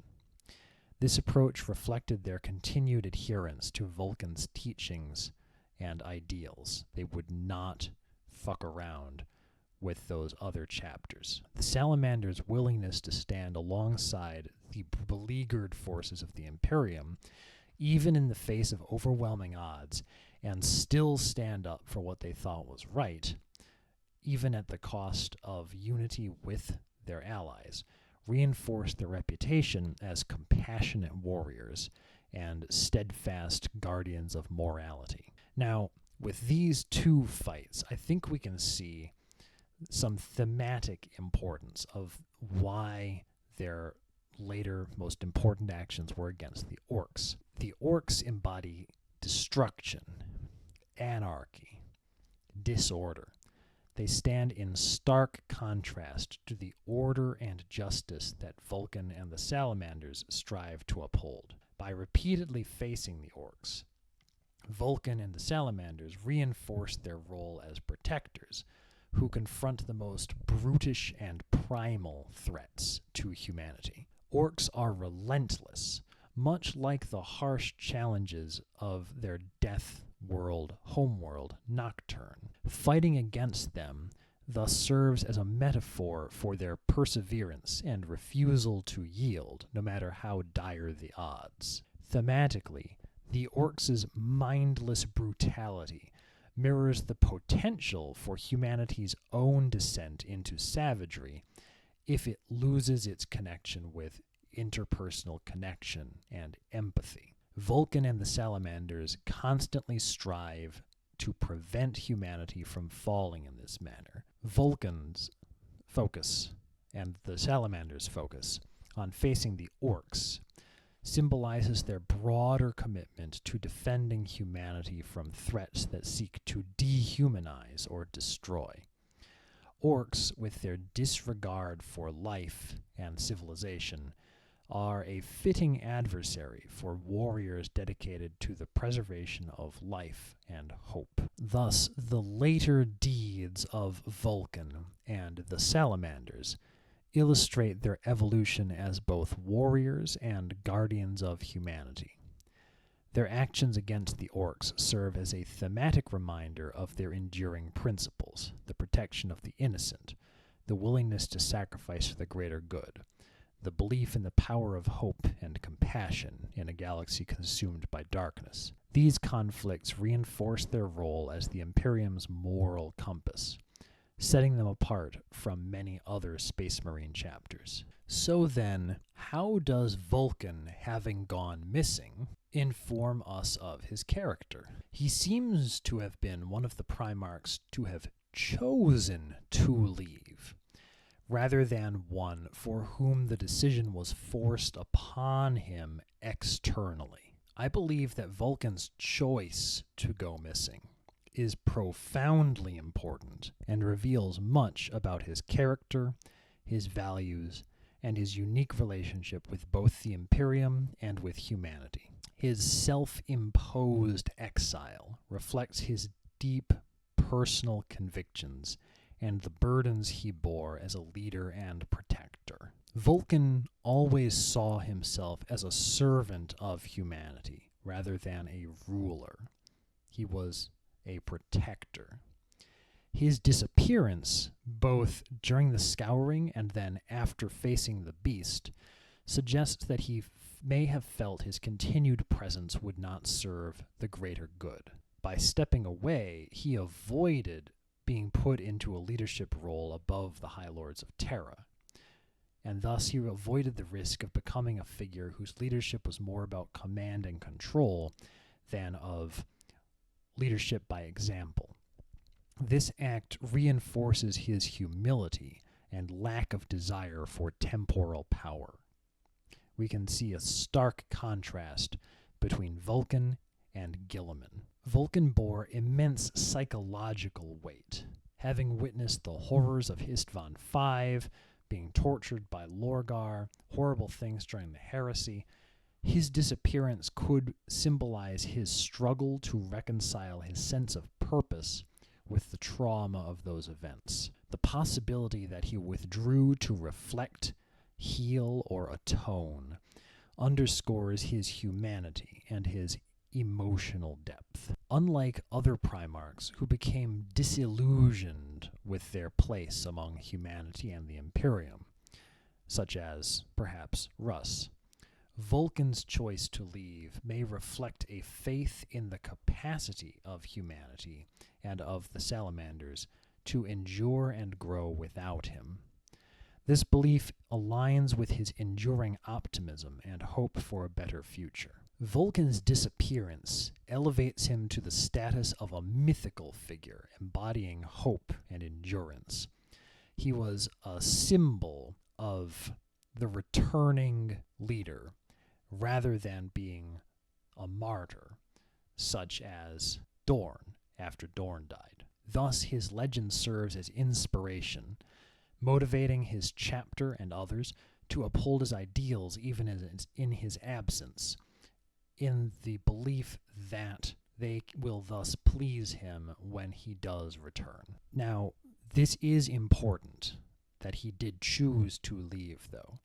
His voluntary departure is a rare demonstration of agency among the Primarchs. Many of his brothers were met with tragic ends or were forced to vanish due to circumstances outside their control. Vulkan's choice to leave underscores his autonomy and strength of character. Instead of having his fate be steeped in tragedy or betrayal, Vulkan's disappearance is more peaceful and deliberate. This contrast highlights his resilience and his emotional maturity, setting him apart from his more damaged brothers. By leaving on his own terms, Vulkan reinforces his core values. He can return when he chooses. His absence is not an abandonment, but rather an act of faith in the Imperium's ability to carry on his mission and his own willingness to serve once more and have the potential for self-sacrifice when he needs to return. Vulkan's choice reflects his understanding of the Imperium's flaws and his desire to rise above its politics. Unlike Guilliman, who wanted to influence or even rule the Imperium, Vulkan removed himself, symbolizing a profound rejection of the power struggles that consumed his brothers. Vulkan's decision to go missing is deeply tied to his character. It exemplifies his humility, faith, and unique perspective on leadership. By stepping away voluntarily, he avoided being consumed or tainted by the Imperium's dysfunction. He maintained his ideals, and he became a timeless symbol of hope and endurance. The distinction between choosing to leave and being forced to vanish is crucial, as it underscores Vulkan's agency, wisdom, and the enduring legacy of his moral compass. We shall explore the following question in more detail after examining the other legions later. For now, let us focus our efforts on finding similarities in the discussions of Corax and Vulkan. Can we find a through line connecting those Primarchs who went missing seemingly of their own choice, Vulkan, Leman Russ, and Corvus Corax, compared to those Primarchs who went missing in action and may be dead, Jagatai Khan, Rogel Dorn, and those who were nearly killed, Guilliman and Lion, and went into stasis? We shall exclude, of course, Sanguinius and Ferrus Manus, who definitely died in the Horus Heresy. I feel that there is a potential for a connection between the choices of Vulkan, Leman Russ, and Corvus Corax in their personalities, their sense of duty, and their relationships with the Imperium. I think that if we find that, we should be able to contrast with those Primarchs who disappeared due to circumstances outside their control, Jagatai Khan and Rogel Dorn,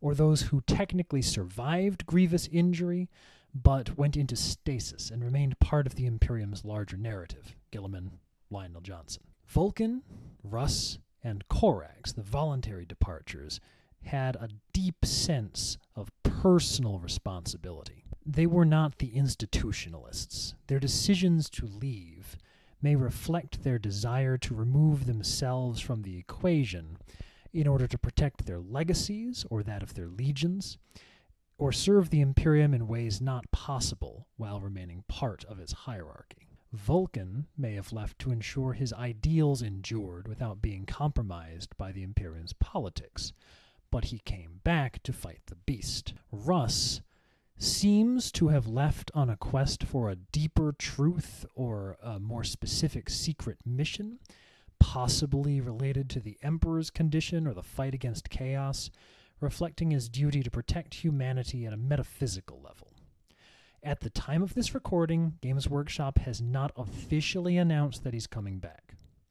Korax exiled himself out of guilt for the genetic atrocities committed in his name, reflecting his moral anguish, desire to atone, and perhaps desire for vengeance against the traitors. There's some stuff about maybe him going after Lorgar. Anyway, these three Primarchs displayed an independence in their leadership styles and decisions uncommon among the Imperium. Russ frequently acted outside of the traditional command structure, serving as the Emperor's executioner. That is, he acted laterally against other Primarchs. Vulkan operated independently away from the main body of the crusade and focused on humanitarian efforts during conquest instead of strictly leaving that to humans. Korax also operated outside of the main body of the crusade and maintained a deep moral code at an outsider's perspective, even among his brothers. Each of these three had reasons to feel alienated from the Imperium's evolution post-heresy. Vulkan saw the Imperium's increasing harshness as antithetical to his values. Russ was interested in seeking answers to the Emperor's true purpose. He was disillusioned by the direction of his chapter just being another chapter holding the status quo, and Korax could not reconcile his role with the dark legacy of his genetic experiments. In contrast, we have Jagatai Khan and Rogel Dorn, who fought the enemies of the Imperium right up until they went missing or maybe died. Khan vanished during the pursuit of the Drukhari. His disappearance is less a conscious choice and more the result of circumstances in battle. To the best of my knowledge, there is nothing in canon teasing that he's held captive by the Drukhari or Trazyn or whatever. Dorn disappeared, as far as I can tell from canon, fighting one of the early Black Crusades. His disappearance is more akin to battlefield sacrifice than deliberate withdrawal, and his chapter, the Imperial Fists, has a scrimshawed set of bones that they believe to be a hand from his corpse. Both Khan and Dorn may have fought to the last breath in deep service to the Imperium, unable or unwilling to step away from their martial responsibilities. We can see that as being an absence of guilt and a lack of alienation. Unlike Vulkan or Korax, those two Primarchs do not seem to have been burdened by guilt or moral dissonance with the Imperium's direction. They were satisfied to just fight to keep things going, as if the Great Crusade never ended. Then we must contrast with those Primarchs who survived mortal injury, but only through stasis, that is, Guilliman and Lionel Johnson. Ultimately, there's been reintegration into the Imperium, or what's left of it. Guilliman's miraculous recovery in M42 reflects his continued dedication to guiding the Imperium through its challenges. Lion's return suggests a willingness to engage with the Imperium anew, even after his centuries of isolation, and the deep distrust that many in the Imperium have for the Dark Angels. Each of these two were removed from active duty due to near-fatal injuries rather than voluntary choices. Their absences were not acts of personal will, but were enforced by external events, thus making them more similar to Dorn than Vulkan. Neither Guilliman nor Lionel Johnson seemed to suffer the same level of alienation from the Imperium that Vulkan, Russ, or Korax did. allowing them to eventually return and lead. Thus, I think we have found the key through line for those three Primarchs who were voluntary departures. It's a combination of personal disillusionment, deep moral convictions that they were not able to match with the direction of the Imperium at the time of their disappearance, and a sense of responsibility that led them to believe their absence would better serve the Imperium, that they could do more elsewhere. Their departures are acts of agency, reflecting an inner conflict and a belief that they could contribute more from the shadows or by removing themselves from the system entirely. By contrast, the others who went missing in action or went into stasis are more clearly tied to the brutal realities of the galaxy, leaving them less opportunity to shape their fates through personal choice. That is to say, metaphorically, by being more entangled with the Imperium, they are more able to shape it, but their actions are constrained. Now, we mentioned Khan fighting the Drukhari. Now, that's interesting because Vulkan fought the Drukhari early in his life, but his greatest victory was against the Orcs fighting against the Beast after the Horus Heresy, whereas Jagatai Khan ended his career against the Drukhari. Rogol Dorn fought the Orcs early in his life, but his last major action was against the Servants of Chaos, if he did indeed die fighting against one of the Black Crusades. Perhaps we might look at what these choices of the progression of these enemies say about the author's intent for these characters. I feel that we should not chalk this up to just random chance, though it may be, because then I wouldn't have anything to talk about. Instead, if we assume it was a deliberate thematic choice by either the real in-universe, our universe authors, or by the implied author, then it was made to emphasize their character arcs, personalities, and legacies. Each major conflict or opponent serves as a mirror to the Primarch's nature or the struggles they must overcome. So Vulkan went from fighting the Drukhari to fighting the Orcs. Fighting the Drukhari in his early life emphasizes Vulkan's early exposure to cruelty and to senseless suffering, themes central to his character as a protector and humanitarian. The Drukhari's depravity contrasts with Vulkan's empathy and made his determination to shield the weak, just as much as any action of his adopted father. Post-heresy, he fought the Orcs. The War of the Beast frames Vulkan as a mythic, heroic figure of hope, resilience, and ancient strength lost to the world. The Orcs as an existential, primal threat to the Imperium highlight Vulkan's persistence in the face of overwhelming odds and his unyielding duty to humanity. And thus we can see his progression from fighting a sadistic, psychological foe to an overwhelming brute force enemy symbolizes his growth into a resilient, unshakable protector. His character arc focuses on endurance and selflessness. Jagatai Khan, meanwhile, went from conqueror to hunter. The Khan's battles during the Great Crusade and on his homeworld of Chogoris were often against human factions. This highlights his pragmatism, independence, and drive to unite humanity. But then his disappearance during a pursuit of the Drukhari into the webway reflects his love of the chase and his disdain for confinement or submission.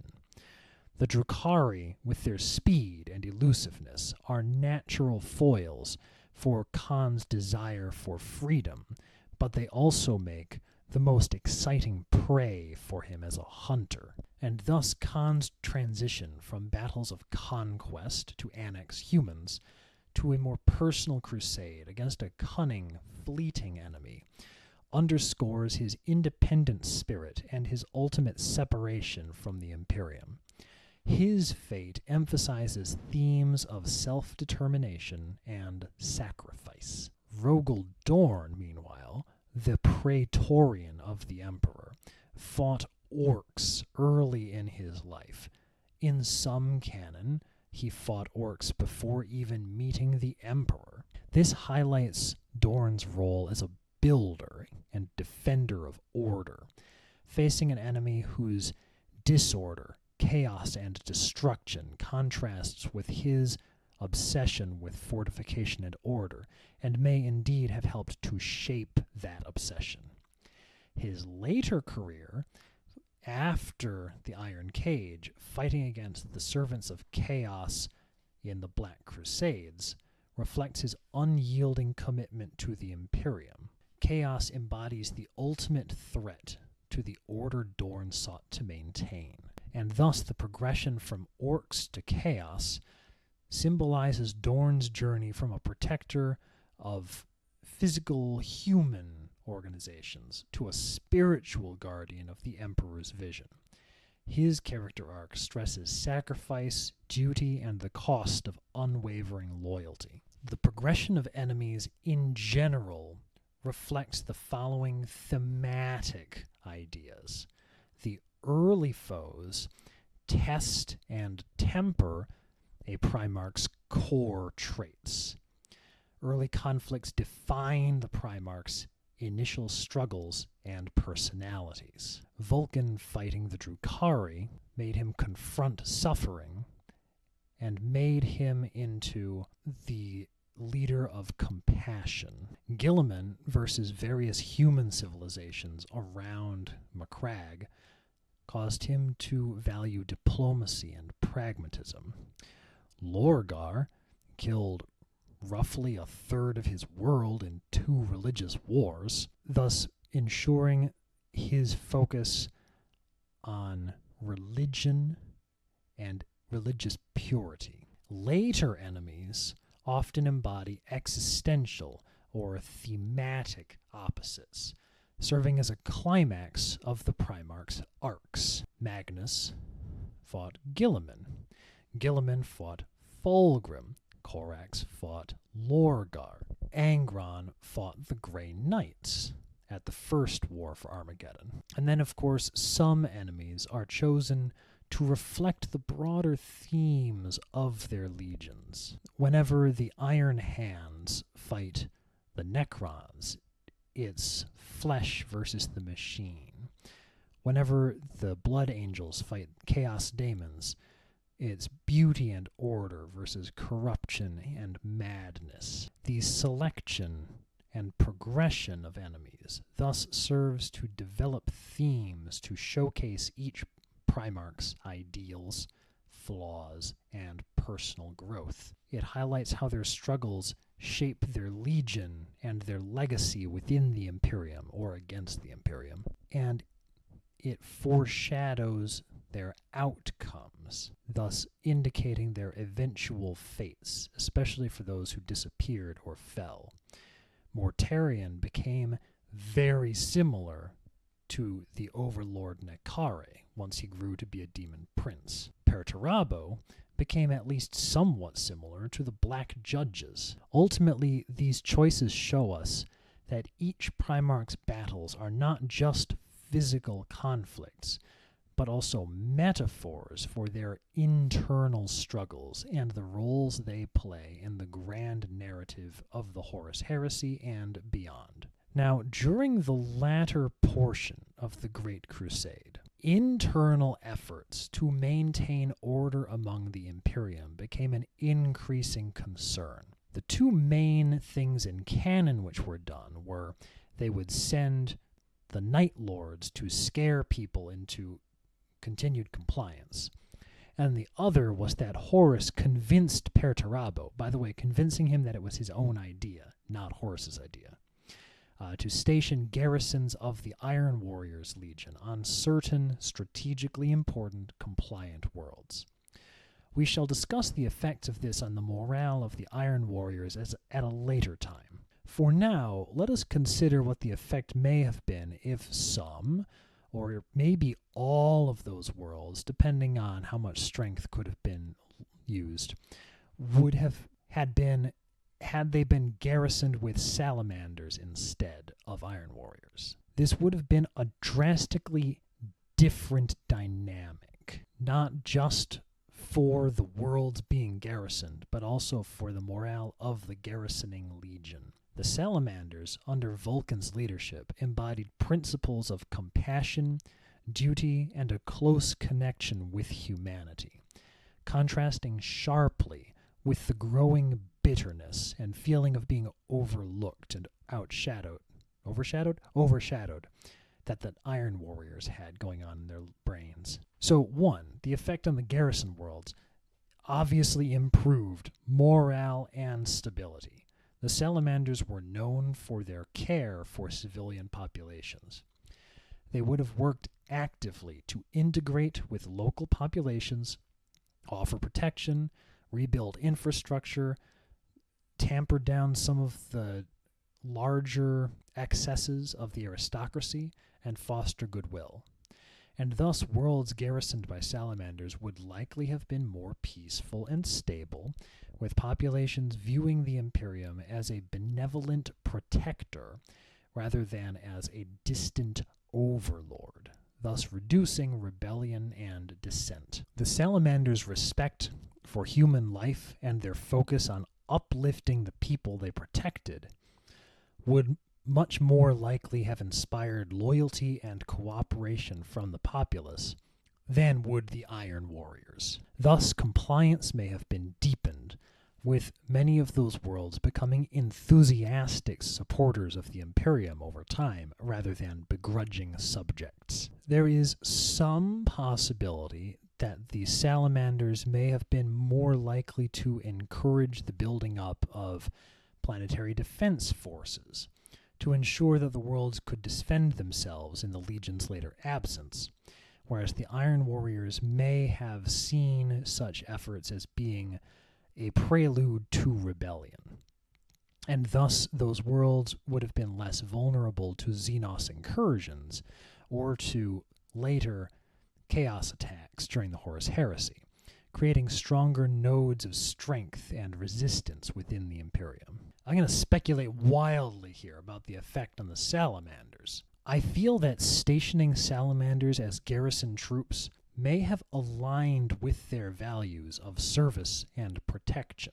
Unlike the Iron Warriors, who saw garrison duty as a slight, as sidelining them, the Salamanders may have viewed it as fulfilling one of their purposes. Even if they didn't actively want to be garrisoned, even if they preferred to be off fighting aliens or whatever, I feel that morale within the Salamanders would likely remain high, with their sense of duty reinforced rather than diminished. Constant interaction with human populations, like what they had on their homeworld, would have strengthened their empathy and resolve to protect the Imperium. And with that, those bonds might have helped the Salamanders to maintain their sense of purpose during the turbulent years of the Horus Heresy, and then afterwards during the Scouring. Now, there are certainly potential drawbacks. First off, extended garrison duty on a number of worlds would pull substantial numbers of salamanders away from the front lines of the Great Crusade, potentially slowing the Imperium's expansion, and also potentially causing greater casualties among the relatively fewer salamanders left for their main battles. They were never a particularly large legion, so doing widespread garrisoning may have been a challenge and required careful prioritization. They may not have been able to take on all of the worlds that the Iron Warriors were already garrisoning, or planned to garrison. However, the effect on the Iron Warriors may have been worth it.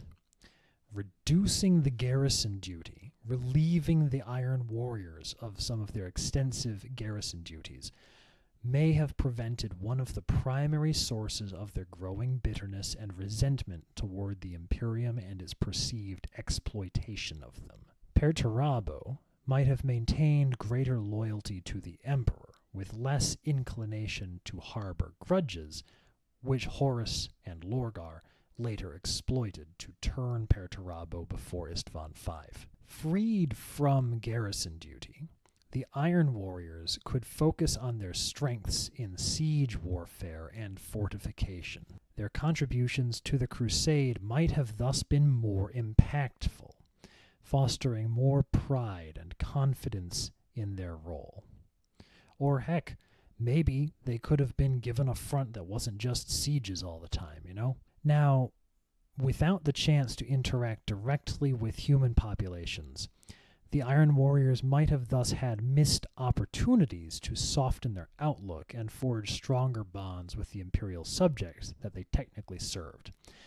But realistically, they weren't doing that anyway. The seeds of discontent may still have grown. Obviously, there's a butterfly effect idea where you have trouble talking about what the eventual effects on the Horus heresy may have been. It gets very complicated.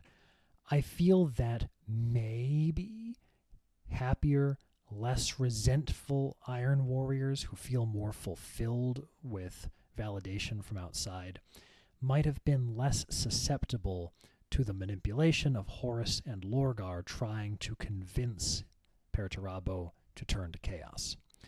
Now, while this wouldn't guarantee their loyalty during the heresy, it could weaken Horus's position. Meanwhile, in the aftermath of Istvan V, worlds garrisoned by Salamanders would likely have remained loyalist strongholds, resisting Horus's forces more effectively during the heresy. Even if their garrison had first been withdrawn from the worlds. The Salamanders themselves might enter the Battle of Istvan V with a relatively stronger position, with higher morale. But that's tough to say.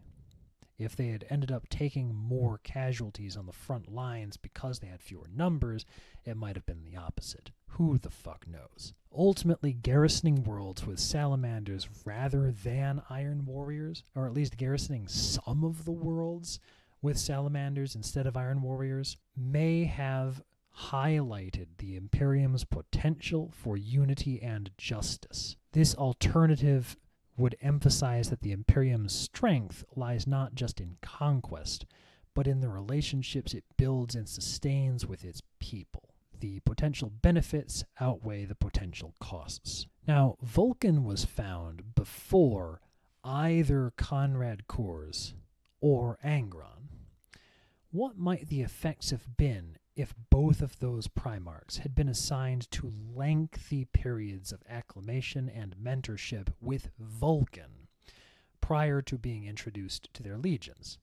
Maybe also had their legions assigned to fight alongside the Salamanders for some extended time. If Conrad Kurs and Angron had been assigned to a period of acclimation under Vulkan, before taking command of their legions and subsequently fought alongside the Salamanders for an extended period, I feel that the outcomes for both Kurs, Angron, the Night Lords, and the World Eaters could have been dramatically different.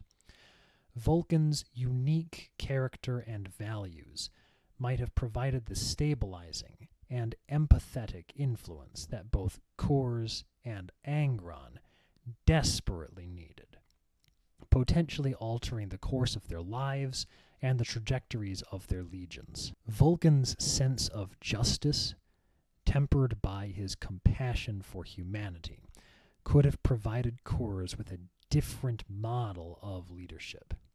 Seeing how Vulkan maintained order and inspired hope and loyalty without resorting to terror might have softened Kurs's more extreme methods. And thus, Conrad Kurs might have developed a healthier understanding of justice, focusing on reform and deterrence rather than fear or cruelty. Vulkan's optimism and genuine care for others might have given Kurs a sense of hope, countering his fatalistic belief in inevitable doom. Thus, Kors could have grown more open to the possibility that his visions of the future were not immutable, maybe encouraging him to make better choices, or that is to say, to make any choices rather than pretending he had no options. If he had thus been able to grow and improve by observing Vulkan's treatment of his legion, the civilians they protected, and ultimately the positive behavior modeled and exemplified by Vulkan, maybe that may have influenced how Kurz later interacted with and taught the Night Lords. With this, the Night Lords might have become a more disciplined and professional force, focusing on enforcing order rather than indulging in sadistic cruelty. Angron, meanwhile, might have had a chance to heal some emotional wounds. Vulkan's empathetic nature might have provided Angron with the understanding and support he needed to process his trauma from the Butcher's Nails, his time as a gladiator, and the Emperor betraying him by taking him away from his fellow gladiators. Angron might have been able to find a path to peace, even with the nails still embedded in his brain, by finding his way into the brotherhood modeled by Vulkan and the Salamanders. Vulkan's emphasis on protecting others and valuing life might have shown Angron a different model of strength. It could have shown Angron that strength didn't have to come from violence and domination, but instead from empathetic leadership. And thus Angron could have redefined his concept of strength, focusing on protecting his warriors as his own sons, and on protecting civilians as future citizens of the Imperium, rather than seeking constant destruction. Extended time fighting alongside the Salamanders might have helped the World Eaters to develop discipline and camaraderie, mitigating the effects of Angron on their behavior, and helping them to resist Angron's push to install the nails in them. The World Eaters thus might have evolved into a force known for their unbreakable resolve and dedication to protecting the weak, rather than mindless berserkers. Now, while Kurz and Angron would gain from Vulkan's mentorship, it's possible that Vulkan and the Salamanders could also learn resilience and adaptability from their interactions with the Night Lords and World Eaters. Thus, the Salamanders might have developed a greater appreciation for the complexities of justice and strength, enhancing their own philosophy. Catching them early like this may have been able to strengthen bonds between these legions. Extended time fighting alongside each other could have fostered mutual respect and understanding between the Salamanders and the Night Lords, or the Salamanders and the World Eaters, instead of just having things blow up between them after the Night Lords destroy a city later. Thus, these three legions might have been able to form a strong alliance during the Horus Heresy, potentially altering the balance of power in favor of the Loyalists. But that's also way down the line. Lots of things went on to affect that.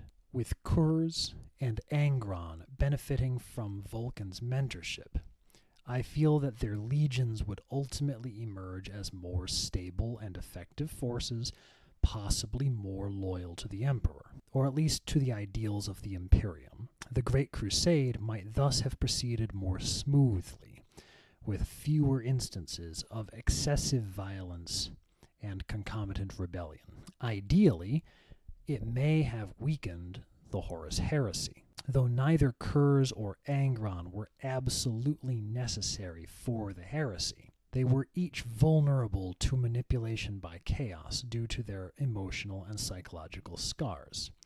Vulkan's mentorship might have fortified their mental states and leaned into their strengths, reducing the likelihood of them falling to chaos due to unhealed emotional wounds. The Night Lords and World Eaters might have been able to remain loyal during the heresy, and if they did, it would have substantially weakened Horus's forces. Now, there are, of course, risks of this approach. Kurz might have initially resisted or even resented Vulkan's compassionate, civilian-focused approach, interpreting it as weakness. However, prolonged exposure might still have had a gradual, positive effect on him. Angron, meanwhile, was unpredictable sometimes.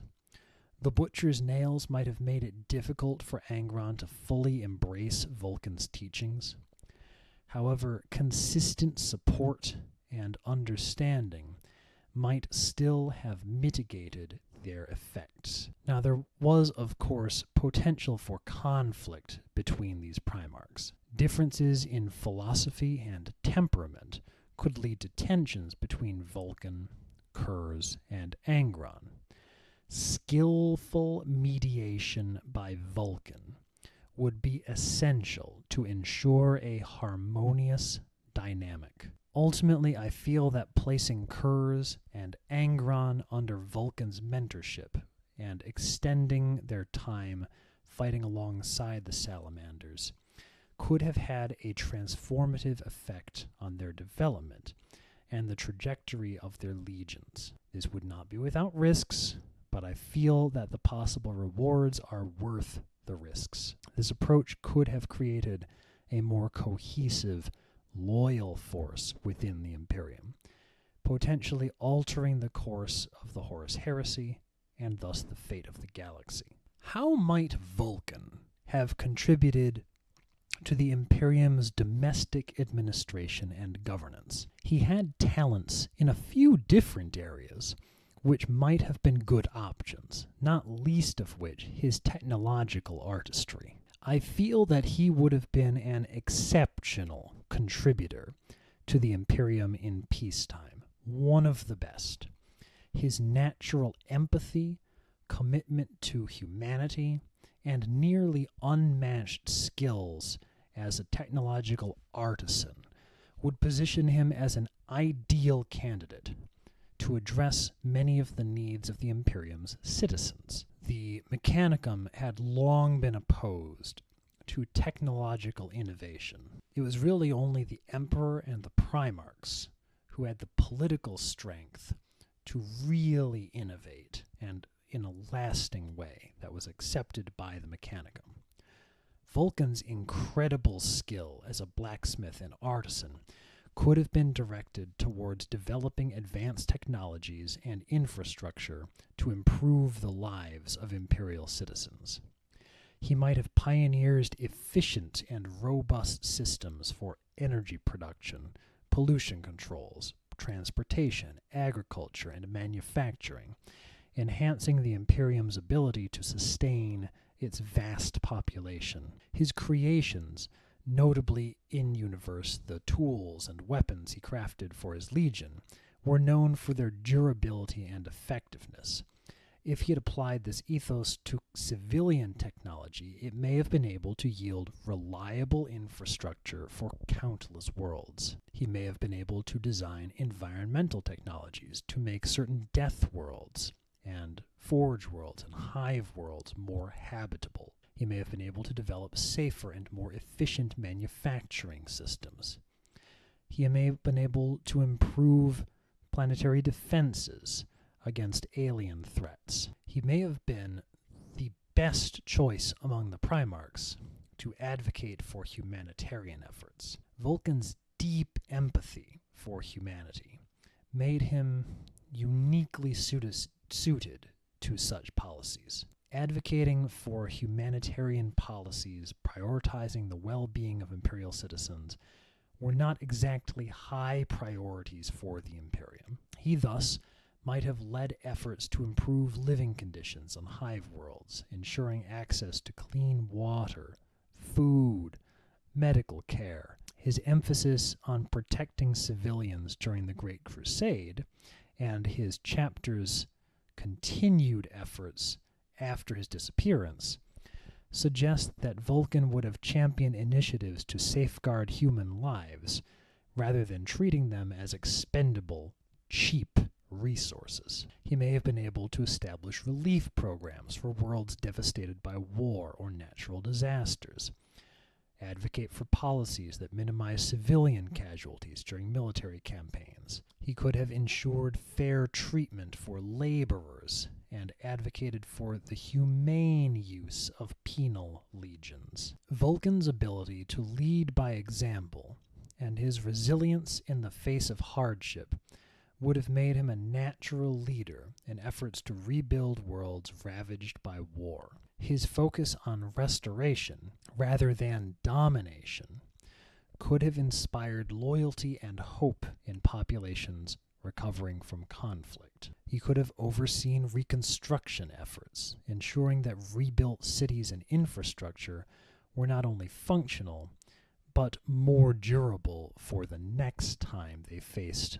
a catastrophe. He could have encouraged the preservation of local culture and traditions, rather than imposing a homogenized imperial identity. Vulkan would have been an excellent choice to reform the Forge worlds of the Adeptus Mechanicus. Vulkan's artistry and practicality would have made him valuable to the Adeptus Mechanicus, but then his focus on humanitarian efforts would have been invaluable to the workers on the Forge worlds. His approach to technology was grounded in utility and accessibility, avoiding the dogmatic reverence that slowed the Mechanicus' efforts. His focus on quality over quantity may have been a limitation on his utility to them, but he did, for example, design the Dreadnought chassis, which was used for like 10,000 years, and that was pretty widely spread. He could have encouraged the production of high-quality civilian tools and infrastructure, not just working on military output. And he could have introduced innovations to streamline production while ensuring the safety of workers and the sustainability of resources, rather than the Mechanicum's strategy of just running through workers as another production input, stripping a planet bare, and then moving to the next planet. Vulkan's ability to connect with people on a human level would have made him a powerful unifying figure in the Imperium. His personal warmth and charisma could have inspired hope, loyalty, and a sense of purpose among populations that often felt alienated by the Imperium's cold bureaucracy. Specifically, he could have established traditions or cultural projects that celebrated humanity's resilience, creativity, and the diversity of human cultures within the Imperium. Using his own example as a military leader who valued human life, he could have inspired other imperial officials to adopt more compassionate policies, notably the administratum. Now, there would have been obvious challenges to Vulkan's governance, even with the political might of a Primarch. Vulkan's focus on compassion and human welfare would have clashed obviously with the bureaucracy, which was rigid and oppressive, especially the administratum and the Adeptus Mechanicus, who viewed humans as numbers and not particularly well-loved numbers. Vulkan's preference for hands-on leadership rather than forging institutions, and his deep emotional connection to his own people might have limited his ability to oversee large-scale governance effectively. He might have excelled in a specialized role rather than as a system-wide administrator or reformer of institutions. And then, of course, Vulkan's ideals might have been difficult to implement in the grim and stagnant post-heresy Imperium, where survival often took precedence over compassion. If we compare him to other Primarchs, we see that come into stark light. Guilliman focused on structure, order, and large-scale efficiency and didn't care too much about any individual human, whereas Vulkan would have prioritized the well-being of individuals and communities. Ferris emphasized raw efficiency and expediency, whereas Vulkan would have tempered industrial progress with a concern for its impact on people and the environment of the planets it happened on. Like Sanguinius, Vulkan inspired hope and compassion, but he expressed it through practical contributions rather than grand charisma. Thus, Vulkan's contributions to the Imperium's domestic administration and governance would have focused on compassion, technological innovation, and rebuilding. He would have championed the welfare of humanity, working tirelessly to create a more humane and equitable Imperium. While his ideals might have clashed with the harsh realities of the Imperium's bureaucracy, his influence could have served as a much-needed counterbalance to its authoritarian tendencies. If you would like to explore how Vulkan's vision might have altered specific institutions, or if you'd like to look at him alongside specific other brothers for peacetime, then you should leave a comment and then go make your own video. Looking through the Fisher King lens, what imperial institution may be seen as linked to Vulkan? What failings of the post-heresy Imperium could be linked thematically with his absence? I feel that it is right to tie him thematically to institutions about craftsmanship, the Adeptus Mechanicus, and perhaps also the vaguely humanitarian Departamento Munitorum. These institutions, while essential to the Imperium, are horribly flawed, reflecting the tragic absence of Vulkan's empathy, artistry, and care for humanity, thus leading to their moral and functional decay. Vulkan's skill as an artisan, rivaled only by Ferrus Manus and Perturabo, and as well as his humane approach to the use of technology, stand in contrast to the Mechanicus's dogmatic worship of machinery without underlying understanding. While Vulkan viewed technology as a tool to improve life and protect humanity, the Mechanicus prioritizes ritualistic reverence, teaching that innovation is heresy and that practicality is of secondary concern. The absence of Vulkan's influence allowed the Mechanicus to descend into stagnation, especially with Ferrus Manus being dead and Perturabo having fallen. Its obsession with the machine god stifled technological progress and innovation, which Vulkan may otherwise have been able to nurture. The Mechanicus's disregard for human life, viewing individuals as expendable components or resources in the grand mechanism of the Imperium, reflect the loss of Vulkan's compassionate approach to creation and engineering. Meanwhile, the Munitorum, Vulkan's commitment to protecting civilians through military action and ensuring the survival of the Imperium's people, theoretically aligns with the Departamento Munitorum's role in supplying and supporting the Imperium's vast military apparatus. But honestly, more accurately, they don't do a great job at that. Vulkan would have ensured that the Departamento Munitorum functioned efficiently while minimizing human suffering, a principle absent in this and other institutions in their post-heresy practices. The Munitorum's bureaucracy treats soldiers and civilians alike as expendable resources,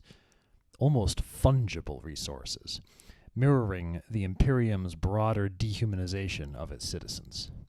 Without Vulkan's compassion and empathy, the institution sacrifices efficiency and humanity for rigid adherence to protocol, and an indifference to the suffering of those whom it purports to serve. Perhaps we might take a closer look at the various Mechanicum-aligned guilds, such as Prometheum guilds and various artisan guilds, and the Forge Worlds themselves. Vulkan's expertise with heat and fire as a smith symbolizes the Prometheum guilds and Forge Worlds, producing the Imperium's weapons, vehicles, machinery, various civilian goods. His absence leaves those industries soulless, prioritizing quantity over quality and stripping production of the artistry and care which Vulkan championed within his legion. Forge Worlds, driven by Mechanicus dogma,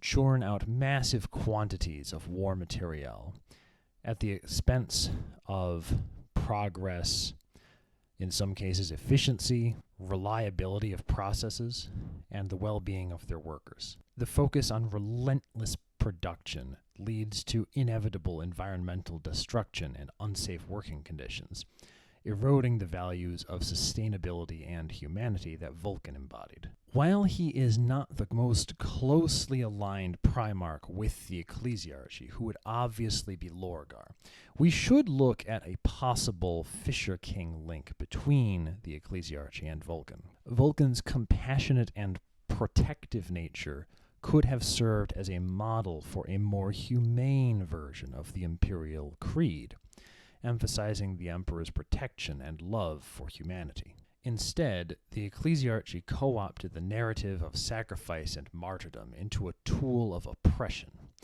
celebrating martyrdom as an unparalleled good without care for the well-being of the faithful and without valuing the prevention of suffering. The Ecclesiarchy glorifies suffering and martyrdom, twisting Vulkan's ethos of self-sacrifice into an ideology that devalues individual lives in service to the Imperium's endless wars and, honestly, its industry. Without Vulkan's influence, the faith of the Imperium lost its grounding in hope and care for humanity, becoming a doctrine of fear and domination. Overall, we can see some thematic failings of the broader post-heresy Imperium linked to Vulkan. The Imperium dehumanizes its citizens.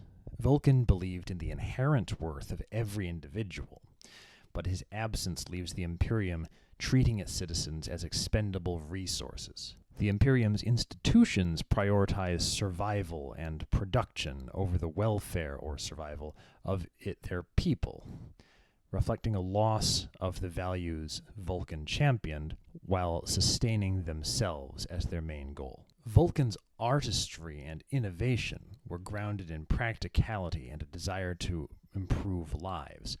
Without him, they did not have someone championing technological innovation who had the political strength to survive calls of heresy from the Mechanicum.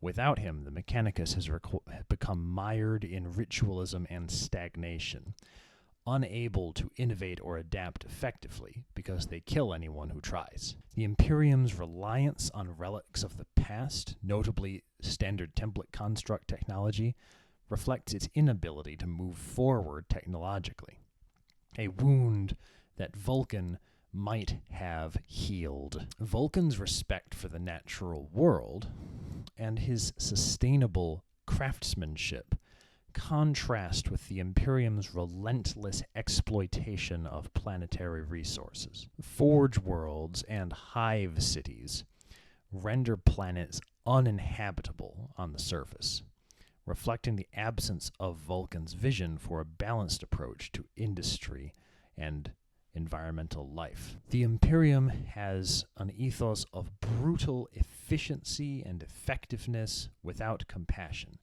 even in those instances where it fails to be efficient or effective. Vulkan's ability to balance practicality with humanity is completely absent in the Imperium's institutions, which prioritize nothing so little as the well-being of individuals. The Departmentum Unitorum's treatment of soldiers and veterans, the Mechanicus' disregard for human life, and the Ecclesiarchy's glorification of martyrdom, which we discussed earlier, show the Imperium's failure to embody Vulkan's ideals. Reminder, in the Fisher King narrative, the health of the land reflects the health of the king. Vulkan's absence leaves the Imperium with institutions that embody his values in form, but not in substance. The Adeptus Mechanicus produces tools and weapons, but lacks the soul and artistry and innovation of Vulkan. The Departmentum Unitorum sustains war efforts, but it does so in an inefficient, bumbling manner, and at the cost of humanity and compassion. The Imperial Creed emphasizes sacrifice, but it glorifies suffering without offering hope or protection. The Imperium's institutions are thus wounded, continuing to function, but at great cost to the people they were meant to serve. Vulkan's absence thematically represents the loss of compassion, artistry, and humanity, and more than many other Primarchs, has a direct causal link to back up this metaphorical link. If he had been there, the Imperium's relentless march towards survival would have been a march over less broken glass. If you might like to explore how Vulkan's presence might have reshaped one of these institutions or influenced a specific area of governance, then you should leave a comment and then go make a video of your own. Vulkan's incredible empathy, compassion, and belief in the inherent worth of individuals made him one of the most approachable and perhaps the most emotionally intelligent of the Primarchs. While many of his brothers would have benefited greatly from his friendship, identifying which friendships would have reciprocally benefited Vulkan himself is more difficult. We got to look at his own emotional needs, his reassurance, connection, the sense of belonging among peers who often struggled to understand his kindness and empathy. I think that the first, most obvious choice is Sanguinius, a kindred spirit of hope and sacrifice. Sanguinius shared Vulkan's empathy for humanity and his willingness to sacrifice for others. Their shared idealism and deep concern for the lives of others could have forged a bond of mutual understanding and inspiration. Sanguinius's charisma and ability to inspire hope might have helped lift Vulkan's spirits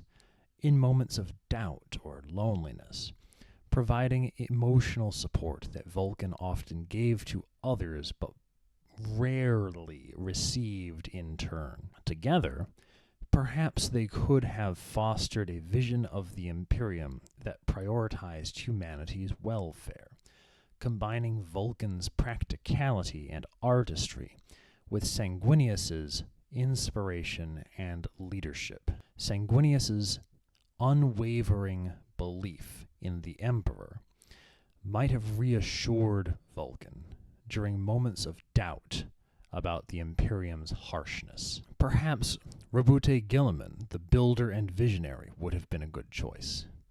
Guilliman's structured approach to governance and Vulkan's hands-on craftsmanship would have complemented each other quite well. Vulkan might have gained a clearer understanding of how his creations could contribute to a larger system of governance, rather than a small number of transhuman warriors. Guilliman's logical and disciplined mindset perhaps could have helped Vulkan navigate the challenges of leadership in a galaxy often indifferent to compassion. Vulkan's idealism perhaps could have softened Guilliman's expediency and importance of pragmatism, encouraging him to consider the human costs of his policies more than he did. And Guilliman, in turn, could have helped Vulkan to find a larger context for his efforts, showing him that his compassion and artistry were critical to building a lasting Imperium. Leman Russ is an interesting choice, the rough warrior with hidden depths. Russ's deep familial loyalty and sense of honor could have resonated with Vulkan's belief in the importance of protecting others. While their outward personalities were very different, both valued the bonds of brotherhood and the worth of the common soldier. Russ's camaraderie and sense of humor might have given Vulkan an outlet to relax and connect with someone who could share the burdens of leadership without pretense. Vulkan's steady presence might have tempered Russ's fiery and sometimes reckless nature, helping him to channel his energy more constructively. Russ's blunt honesty could have helped Vulkan to find clarity in moments of self-doubt or indecision. Jagatai Khan, the free spirit, perhaps could have been a good choice. The Khan's philosophical and independent mindset might have offered Vulkan a refreshing perspective on the Imperium's rigid structures. Their shared appreciation for individuality and freedom might have deepened their bond. Jagatai's detachment from politics and his love of exploration might have provided Vulkan with an escape from the oppressive realities of the Imperium, encouraging him to dream beyond its constraints. Vulkan might have inspired Jagatai to engage more actively with the Imperium's challenges, while Jagatai might have encouraged Vulkan to find joy in personal expression and exploration. Perhaps Corvus Corax, the fellow protector of the oppressed. Corax's empathy for the downtrodden and his hatred of tyranny mirrored Vulkan's own values. Their shared focus on protecting the weak could have forged a bond of mutual respect and understanding. Corax's introspective nature might have complemented Vulkan's extroverted compassion, creating a balanced dynamic where both could find support in their shared mission. Corax's quiet determination might have helped Vulkan to stay focused on his goals, while Vulkan's warmth and optimism might have lifted Corax's often gloomy outlook. Ferrus Manus, his mentor, is another obvious choice as a kindred artisan. They were master craftsmen, and their shared passion for creation could have brought them even closer together, offering Vulkan a peer with whom he could exchange ideas and techniques. Ferrus's relentless drive for improvement might have challenged Vulkan to push his own abilities even farther, enriching his own artistry. Vulkan's empathy and humanity could have perhaps softened Ferrus's cold pragmatism, helping him to see the beauty in creation beyond merely its utility. Their shared passion for crafting could have led to a partnership in designing tools, weapons, and larger infrastructure for the Imperium, leaving a lasting legacy. Now, there are Primarchs who might struggle to benefit Vulkan. While Vulkan might have attempted to reach out to Conrad Korz's nihilism and sadism would likely have drained Vulkan emotionally rather than strengthened him. But it may still have been worthwhile to try to have them spend time together. Perturabo's bitterness and resentment would have clashed with Vulkan's optimism and belief in the worth of humanity. Fulgrim's obsession with perfection and vanity would have felt hollow and self-indulgent to Vulkan, who valued substance over appearance, though his craftsmanship was a bit flashy, as Ferrus Manus called it. So perhaps there was room there for mutual respect in the Forge, like with Vulkan and Ferrus Manus. I feel then that friendships between Vulkan and several of his brothers who would have reciprocated well would not only have allowed Vulkan to share his empathy and wisdom, but also to receive support, inspiration, and camaraderie in return. These relationships could have helped Vulkan to remain grounded and encouraged him to continue his mission of protecting and uplifting humanity in a galaxy defined by darkness and war. For Vulkan, here are some additional matters which could be discussed to help provide a deeper understanding of his emotional needs. Vulkan's sense of responsibility and burden. Vulkan is often depicted as the benevolent Primarch, deeply concerned with the well-being of his legion and humanity. But how did this sense of responsibility affect his emotional state? Was his drive to protect others a way of coping with any personal guilt or sense of inadequacy? Perhaps the emotional impact of his origins on his personality might be discussed. Vulkan's early life on Nocturne was marked by hardship, survival, and the forging of bonds with the people there. How did this early trauma and his role as a protector shape his internal landscape? Did he struggle with feelings of worthlessness or self-doubt as he became a Primarch? The loss of some of these salamanders to chaos.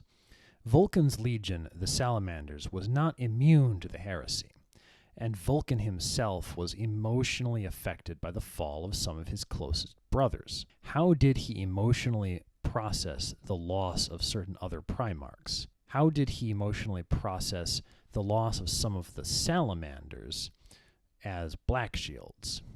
Did this affect his ability to trust or connect with others? Vulkan was deeply invested in the value of life and compassion. How did this contrast with the harsh realities of wars that he was forced to fight in? Did his beliefs ever put him in conflict with the more brutal strategies employed by other Primarchs? What about the Imperial Army? After the heresy, Vulkan became one of the more secluded and contemplative Primarchs. How did he emotionally reconcile his own survival and responsibility with the knowledge of his brothers' deaths and the devastation of the Imperium? Vulkan was one of the few Primarchs to have what we might call a close relationship with the Emperor, though that's maybe stretching it. His emotional connection to the Emperor's vision might have been both a source of strength and of vulnerability. How did the Emperor's actions, or lack thereof, affect Vulkan emotionally? Vulkan's bond with his loyalist brothers is noteworthy, but did he ever feel like an outsider due to his gentler, more compassionate nature compared to the more hardened personalities of figures like Dorn or Russ? If any of these topics look good to you, you should leave a comment and then go make your own video.